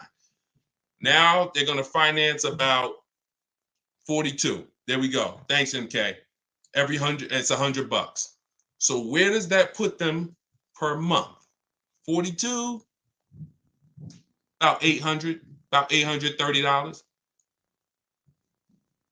Yeah, but he saved $5,000. Matter of fact, no, man, he stole a car. He saved $10,000. He went in, got the brand new Audi A3, saved $10,000. They just wanted to give him a price no one else in the country has ever gotten. We want to give you a price no one else in this world has ever paid. Take $10,000 off that. Instead of $44,000, sell it to him for $34,000. My God, I really won with this. Now, Danielle drove off for $550. He gets it for 34, taxes and everything. He's about 38. Every $5,000, $100 a month. What's his payment? 38, 750.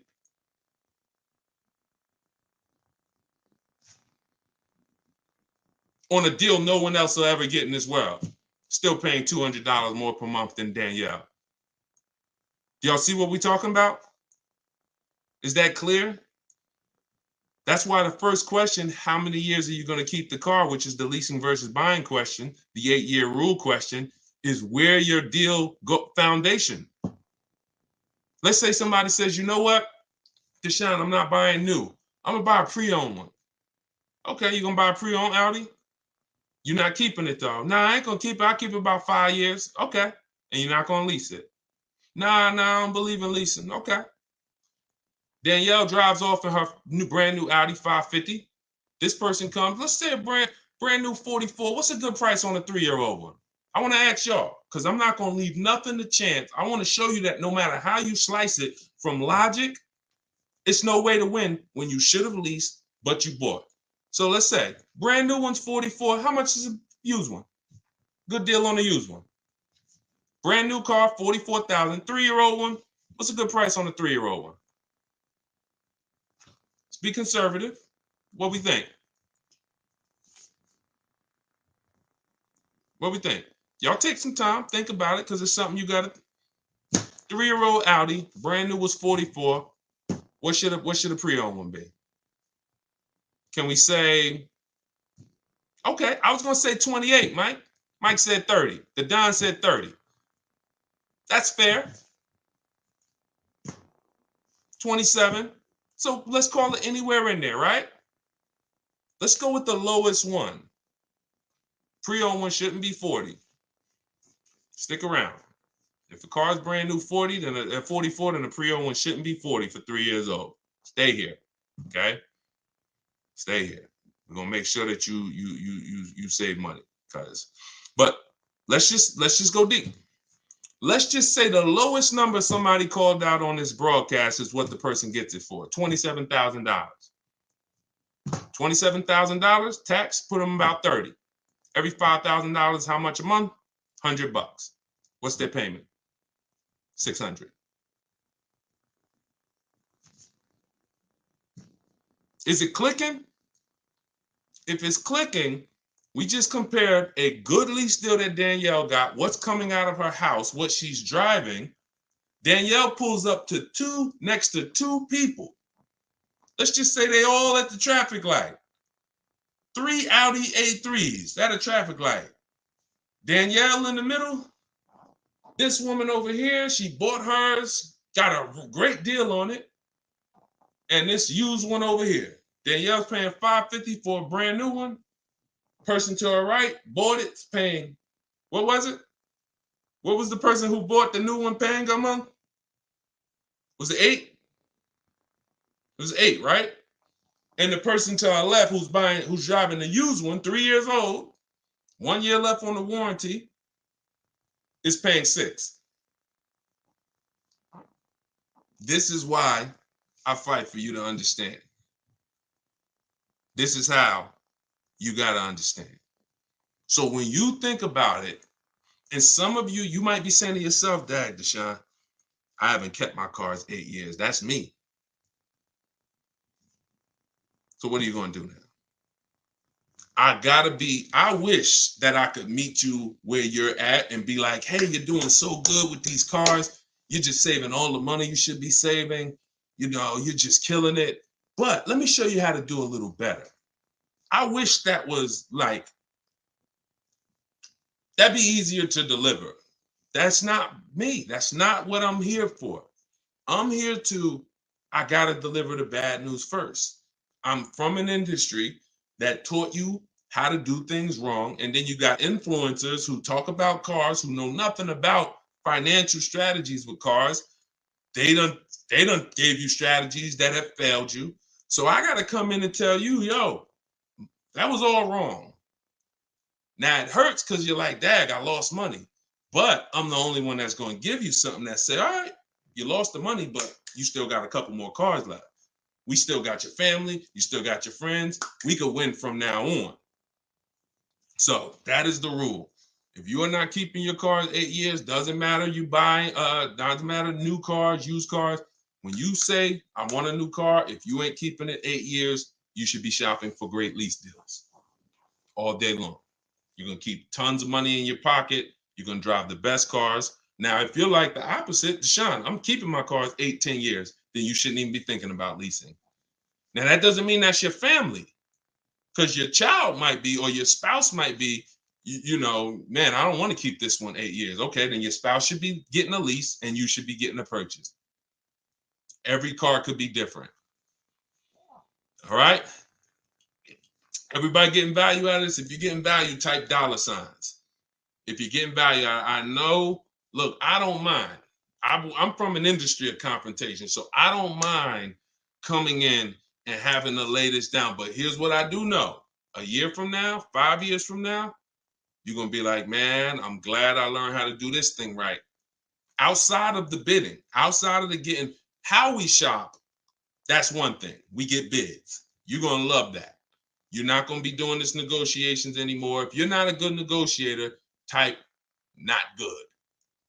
If you're not a good negotiator, type not good. I'm going to show you how bids is going to save you all the money. Danielle didn't, she's not negotiating. She didn't negotiate for this $550 a month. She sat at home, she got bids. Sat at home, did all her deals, made people bid for her business. Did all her counter offers that I told her how to do online, email. They ain't got to talk to nobody. That's how you win. When you're typing Deshone not good, you win by making people bid. All right? That's how you do. But outside of how we get deals, the leasing versus buying, that's the foundation of the deal. And if your deal's on the wrong foundation, you can't get a good deal. So the first thing you always got to do, put your deal on the right foundation. I should be leasing based on how long I'm going to keep the car. I should be buying based on how long I'm going to keep my car.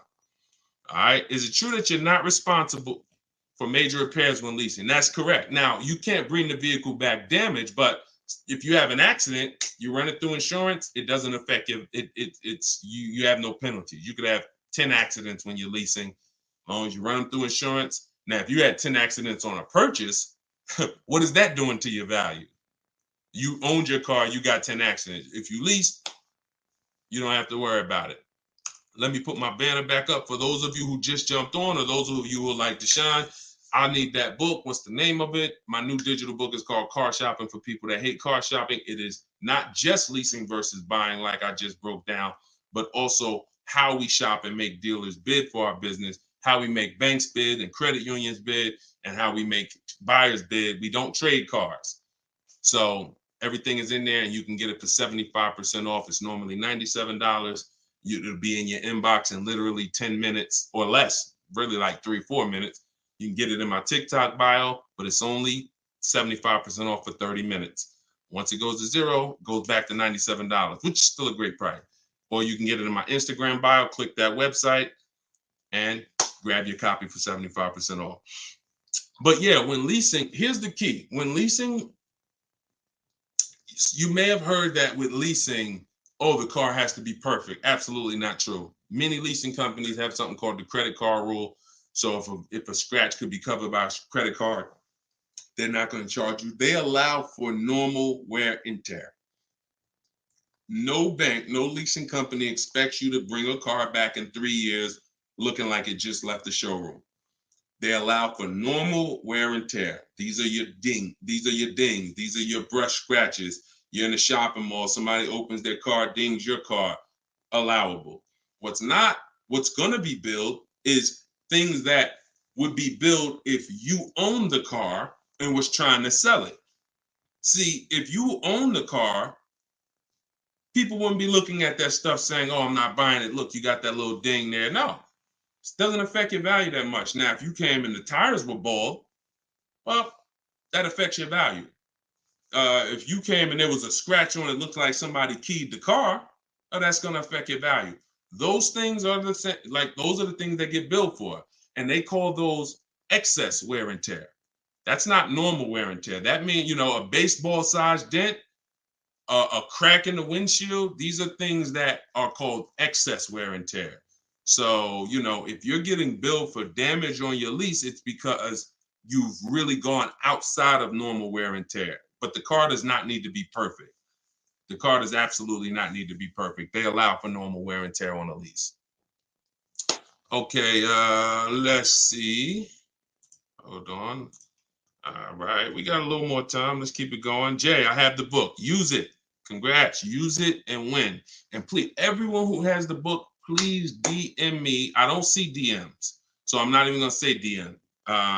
Thank God we have over 2 million followers across 4 platforms, and we get hundreds of DMs. There's just no way for me to see them. The minute you purchase the book, I give you a support email, just in case, because sometimes you type in your email wrong, you're typing fast, and you're trying to get back to the broadcast, and it won't be there. Give it 10 minutes. Make sure you check spam, but make sure you send me your success story. I want to see when you get your car, and I want to see the deal. See, this is the difference when you start getting great deals. Let me tell you how different this is going to be. You're going to be just as excited about the deal as the car. See, people, if you don't know how to get great deals, you don't broadcast the deal. You just say, oh, look at my new car. When you start getting incredible deals, Danielle, when you start getting deals like this, and it's not just leases. We got tons of people who got purchase deals too. Like I showed Sean. Sean's getting an F-150. Look, he's getting an F-150 Lightning XLT. He sent me this a couple days ago. $73,000 MSRP. He's getting $20,000. He's getting over $20,000 off. He's purchasing that, keeping that truck. So when you start getting stuff like this, you're going to broadcast the deal. So you're going to be so excited. Yo, not only did I get this great car, look at what I did. So send me that. Deshone, look at what I just paid for this. Yo, look at this lease deal I just got. Deshone, look at this used car. Look how much I just saved from the original MSRP. That's when you are confident in the deals. Because I know you buy your cars and you don't want to talk numbers. Most people will not send me numbers. Most people will not send me numbers. I've been on social media now for May 2021, going on 3 years. Very rarely do I get a deal that somebody bought. You don't have confidence in the deal. And no one wants to hear that you overpaid. So, but now, you'll be emailing me. Deshone, look at this price. Yeah, I stole this car. Look at this, Deshone. This was the lowest out of all the offers. And that's what I want. No, Steven, you shouldn't be buying your lease. All you're doing when you're buying a lease, look, somebody, this is TikTok. Somebody asked, should I buy my lease? Why? And the answer is no, unless you're keeping it 8 years. Because here's the thing. I know some of y'all may have heard about, heard this thing that's not a thing called lease to buy. Who's heard about that? Who's heard lease to buy? Who's heard that? Lease to buy. Who's heard that? Okay. Steven said, I never heard of it. Okay. What it is people will lease their car, turn around and buy it. We don't do that because you've already had the car for 3 years. And what you're doing is it goes back to not picking out. If you say all you're doing when you buy a lease is buying a used car, that's it. If you look at it the exact same way, that is exactly what it is. So when you look at it that way, now what you're asking yourself is, Deshone, should I buy a used car or should I lease a new car? Now, if you tell me you're keeping it 8+ years, then buy the used car. That's the only thing you're doing when you buy your lease. You're buying a used car. People used to come into the dealership. It was one of the least exciting things that I ever did. I'm gonna tell you why. And I would try to make it exciting. It never was. People come in. I set up the appointment for them to come buy their lease out. They wouldn't listen to me in some cases. Now, again, if you're keeping the car forever, if you say, Deshone, I love this car, you know what? I leased it for 3 years.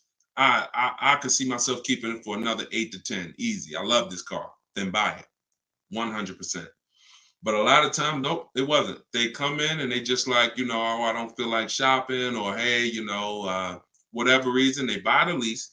They come out of the office and I'm like, all right, hey, paperwork's done, because you're literally starting another loan, or you're laying out a good financial check for a car you've been driving for 3 years. At least when you lease, at least when you buy a used car, it's a different car, you know? So it's like there's some excitement there. It's new to you. It's new to me. So when you buy your used car, it's like got me a new car. It's pre-owned, but it's when you buy your lease, you come out of that office and you're like, dang, I just signed up for 5 years of payments on a car that I already been paying on for 3 years. Most people who are going to buy their lease, it's going to take a 5 or 6 year loan to get the same or similar lease payment. So if your lease payment was $400, usually to get to about a $400 finance payment, you need a 6 year loan. What's 6 plus 3? 3 years you leased it, and then you take a 6 year loan. 9 years. 9 years. Name of the book is Car Shopping for People That Hate Car Shopping. Somebody asked, what's the name of the book? So would anybody on here, you all are smart adult, would anybody on here sign up for a 9 year loan? Anybody? Anybody? No. No. Look, she said, hell no. No. So that's what most people are doing when they're buying their lease. And you look up, you look up, and a lot of people ain't even planning on keeping it. They just don't want to shop. See, when you learn to shop, Stephen, you'll see it's deals everywhere. Like the deals, like I've been helping people for the last 3 years make deals all across the country. It's deals everywhere when you know how to shop. When you don't know how to shop, there's deals nowhere. So most people, they're just buying their lease to buy some time. Here's what happens. Literally, they'll pay the lease for 3 years, buy it, take out a 6 year loan. You look up in 3 years or 2 years, let's say 3. And you're like, all right, you know what? The market seems a little better. Meanwhile, it's been fine the whole time. And you're like, okay, man, I've been driving this car. I leased it for 3 years. I had it for 6 years, man. Let me go and get something else now. Shop. You still owe 3 years of payments. What a shame to have a car you paid on for 6 years and you still owe 3 years of payments. One of the worst financial decisions people are making. But again, if you're going to keep the car long term and pay it off, keep it 8 more years, then buy the lease. But if that's not you, you should be shopping for an aggressive lease deal right now. All right. This one's Facebook. Sandy said, Brother Deshone, help a brother out. So I'm looking for a Benz GLS 2018 to 20. I'm having trouble with the sheet. I can't figure out the discount because I can't obtain original sale price. Also, when listing from highest to lowest, should I list from range of years, or each sheet is broken down by years? I always do lowest to highest. I do the lowest price to highest. So whenever I open up the offers, you're using what's in my book, Sandy. You just open up, once you have the marketplaces, you create your account, you open them all up, and then you're sorting lowest to highest, because you can't. Who knows what we're trying to do when it comes to market value? Who remembers? What's the only thing important for us when it comes to market value? Let's see. And you know what? We've been getting a lot of new people on here every broadcast, so I can't even ask that. I can't even ask that because, you know, a lot of people on here for the first time. Yes, Mike called it. Yes, below market. So that's the only thing. So how do you get a below market used car? You gotta know what the market is. So when you open up those tabs, Sandy, you're going from lowest to highest because you need to see what the low side of the market is. Doesn't matter the year. I won't sort for the year. I will sort for the lowest value in the market, because if you've done the perfect budget calculator, which is in step 3, that's going to tell you, it's going to give you those goals of how much you can spend on a car with taxes and everything And so when you have those goals, now what you're looking for is, yeah, I'll go lowest to highest, but if I see a 19 or something that I like, then I'll go with that because I know it's within my budget. So I just need to know what the lowest price in the market is. Now you could also do it by year. You want to do all the 18s, you could do that. You want to do all the 19s, you can do that. If you have, because what I would do is I look for the newest year first. So if I was looking 18 to 20, I'm trying to see, is there a 20 in my budget? And then if I don't see it, all right, now let me add 19s. Is there a 19 in my budget? And then I go into 18. I'm only going older when I need to, not just from the start. I'm starting with the newest vehicle and seeing, can I get a great quality vehicle, new as possible, in that budget? And then if I can't, then I'm going to open it up to additional years. And when it comes to getting the MSRP, there's 3 ways to do it. You can try Get Clutch. I'm going to give you this website. Because every manufacturer doesn't have a deal with Carfax. Carfax shows the window sticker for the brands that they have a deal with. I think it's probably like 15, but there's 40 brands. So I would narrow it down to your top vehicles, and if you see that they're priced great, then you can use withclutch.com. I think it's withclutch.com. We're looking to build a software because they charge $5. I haven't found a spot that besides Carfax, and you've been able to get those Carfaxes on the dealers' websites, Sandy? You've been able to bypass, don't buy the Carfaxes on the marketplaces, go to the dealers' websites like the book says, and that's what you do. You need to get the original window sticker price, y'all. Because you're gonna pick the wrong car. I had 4 Infiniti trucks that I had narrowed my search down to, and they were all around the same price when I bought mine. They were all 2020s. They were all the same color, interior color. When I'm looking at them online, they all look the same. They're major differences. And the biggest difference is they're all asking between 30 and 32,000, but one of them brand new was 46, one of them was 48, one of them was 52, and one of them was 54.5, and that's the one I got.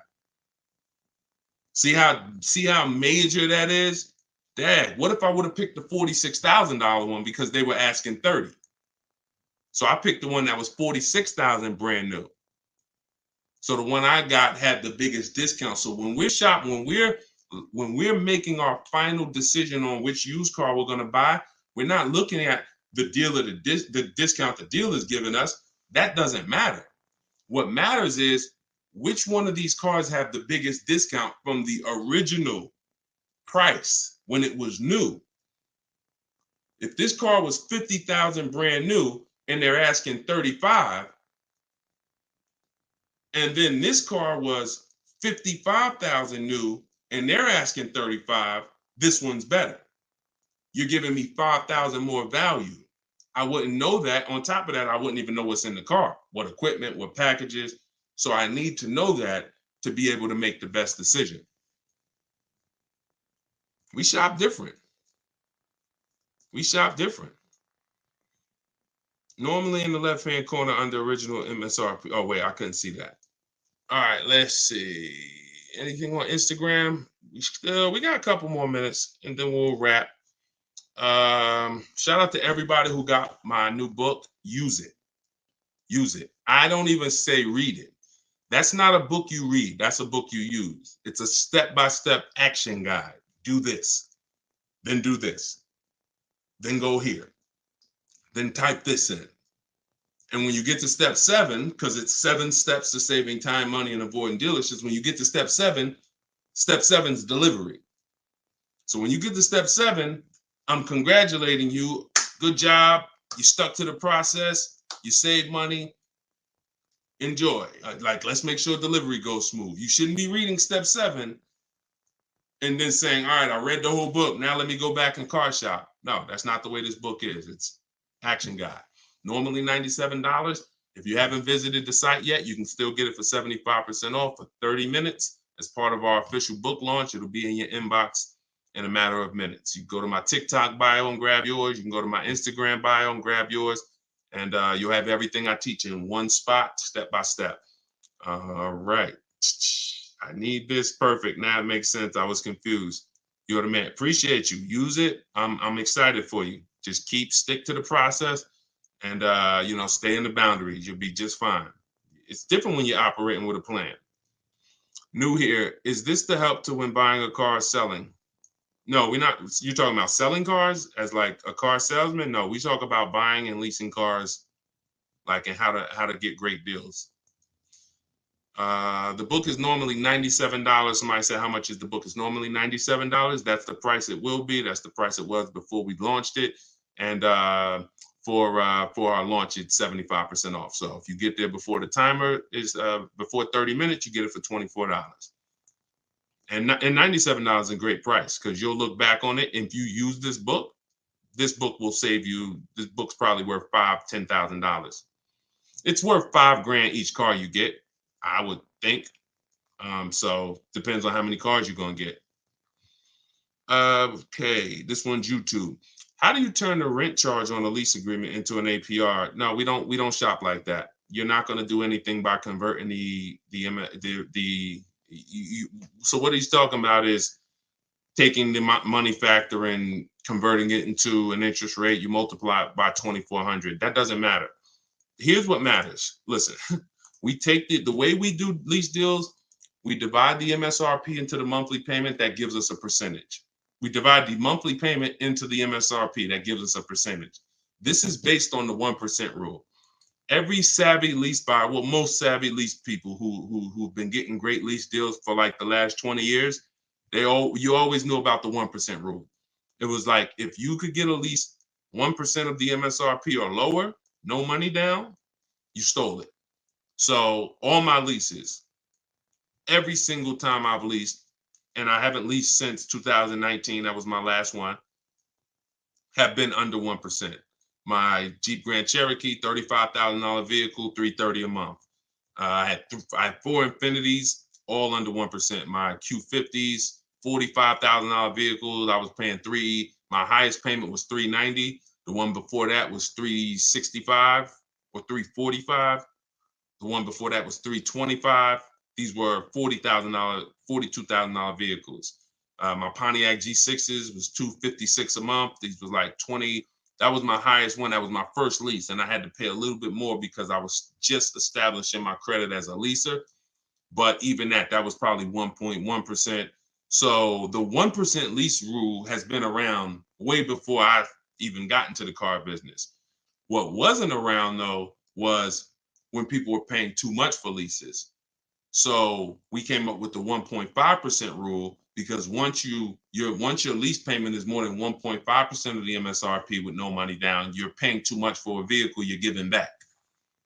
So lots of people, especially through the I was making videos, people were making videos, hey, you really should explore leasing. No one was telling you guys how to make sure you weren't overpaying for the lease. Now, that doesn't mean it's a great deal. Like, that was like the max, 2 extremes. 1%, I stole a vehicle. 1.5%, I overpaid. So somewhere in between here is good deals. So when you look at this and you're like, okay, lease deals. What was the question? Oh, no, it wasn't Stephen. It wasn't leasing seems so costly now. Somebody had said something. How'd I get on that subject? What was I talking about that I went into a lot of lease deals? Thank you for your time and expertise. Appreciate it. I told y'all know when I'm doing these rapid fire Q&A, especially, we're an hour and 15 minutes in. See, that's usually my body clock saying, all right, it's about time to wrap. Oh no, this is what it was. I'm at Alex from YouTube. His question's on the screen. He was talking. See, there's plenty of people who walked into the dealership when I was there. They had their financial calculator. Hold on, let me put a lease deal up here. And what they would do is they would ask me for the rate, the residual, and they would convert the money factor to an interest rate. And they're like, okay, what's the selling price and all of that? That's not how you get your best offer, because you don't know what the rebates are. You don't know what I'm holding on to. What are the unadvertised incentives? You have no idea. So the only way to get the deals that you see on these screens, this is Kimberly, $91,000 Maserati, $944 a month. 90, look, Just got it recently. This market, $91,000 Maserati, $944 a month. She didn't get this by converting the interest rate and what's the rent charge on the car. No, she got bids the way I teach. We are going to get at least 5 bids, and that's how we save this money. Look at Bonita, 2022, middle of the pandemic. Everybody else, and you might have a Telluride that you're leasing, paying $700-800 a month. Maybe you put money down. She's driving a Telluride $600 a month. She gave him $600 and drove off. $47,000 truck. Look, Charles, Palisade. We talked about him earlier. $48,000 truck, $597 a month. You see what I'm saying? We don't worry about anything other, and they know their percentages. Look at Charles. Alex, look at Charles. They know their percentages. They divide the monthly payment of the offers. We get all our offers with first month's payment only out of pocket. We divide that monthly payment into the MSRP. It gives us a percentage, and that's how we compare our lease deals. That's how we know who saved us. You can see, he said, all my offers were between 1.23 and 1.6. None of that, nothing else matters. He don't care what the money factor is on that. He doesn't care what the residual value is. That does not matter. What matters is, how much am I paying for this car to drive it for 3 years? The lower the percentage, the better the deal. He don't care what rebates was included. Does not matter. We don't complicate this. And what I found is people who are going to shop like this, Alex, if you're not going to get bids, you're not going to get all the money. You could know all the financial calculations. You could know how to break a lease down longhand. And that's a super complex mathematical formula, but it's not hard for people who are into math. I was taught to do it. I know how to do it. I would never shop that way. You see? That's just what it is. You get bids. Stop negotiating, start getting bids. My book is the only book. I think I'm the creator of the system. So it's like Deshone, I never heard anybody talking about getting bids before. I created it. I created the 8-year rule. I'm not teaching. I'm fortunate, thank you, Lord, that everything that I teach outside of standard like math is stuff that I created. The 8-year rule, that's me sitting down and saying, okay, when's the cutoff when a person who purchases starts to win based on depreciation? 8 years. What's the cutoff when a person pays too much for a lease compared to someone who bought and now they're giving the car back? They paid too much, 1.5%. So the bidding system that we use, it's not something I learned, it's something that I created. That's why I say test it. That's what my entire book is. Car shopping for people that hate car shopping. 7 steps to saving time, money, and avoiding dealerships. I don't want you in a dealership for more than 30 minutes. If you use what I'm teaching you, you won't be. So, all right, y'all. We've been on here for 1 hour and 20 minutes today. Go grab your book if you want it. If not, I'll see you in the next broadcast. For those of you who have the book, if you just jumped on here like, Deshone, what book are you talking about? You can go watch the live broadcast. It's on YouTube. Once I wrap it up, you'll see it on YouTube. Go watch the live. You're going to see tons of questions that you would have asked. We answered those. And you can watch it on Facebook or you can watch it on YouTube. But my new digital book is called Car Shopping for People That Hate Car Shopping. Everything that I teach in the broadcast is out of that book. It's out of my strategies. It's learning to make people bid for your business, not negotiate. You don't want to negotiate for deal. You can't negotiate for your best deal. That's like you walking in and needing a TV and walking into Walmart and going back and forth. You're better off just staying at home and just going on all the websites that have TVs. When you start seeing that all these dealers are ready to compete for your business and that 80% of them are going to be overpriced, it's going to shock you. Those same dealers you've been buying from for 2, 3, 4 decades, your family been buying from, they're not going to want to compete. Their prices are going to be higher. Sometimes they'll win the bid. But when you start making them bid, you're going to see that the relationship's going to change. That's why we don't have relationships with our car salesmen. You're not going to have relationships. If you've been used to going to barbecues with your car salesman and all that, I'm sorry to tell you, you're either going to keep overpaying. When you start making them bid, the relationship's going to change a bit. Now, if he's a 20%er, he won't mind competing. If you're gonna say, look, listen, I understand, give me a shot, let me compete, I'm gonna beat the rest of the offers. If he's that kind of guy, then that's great.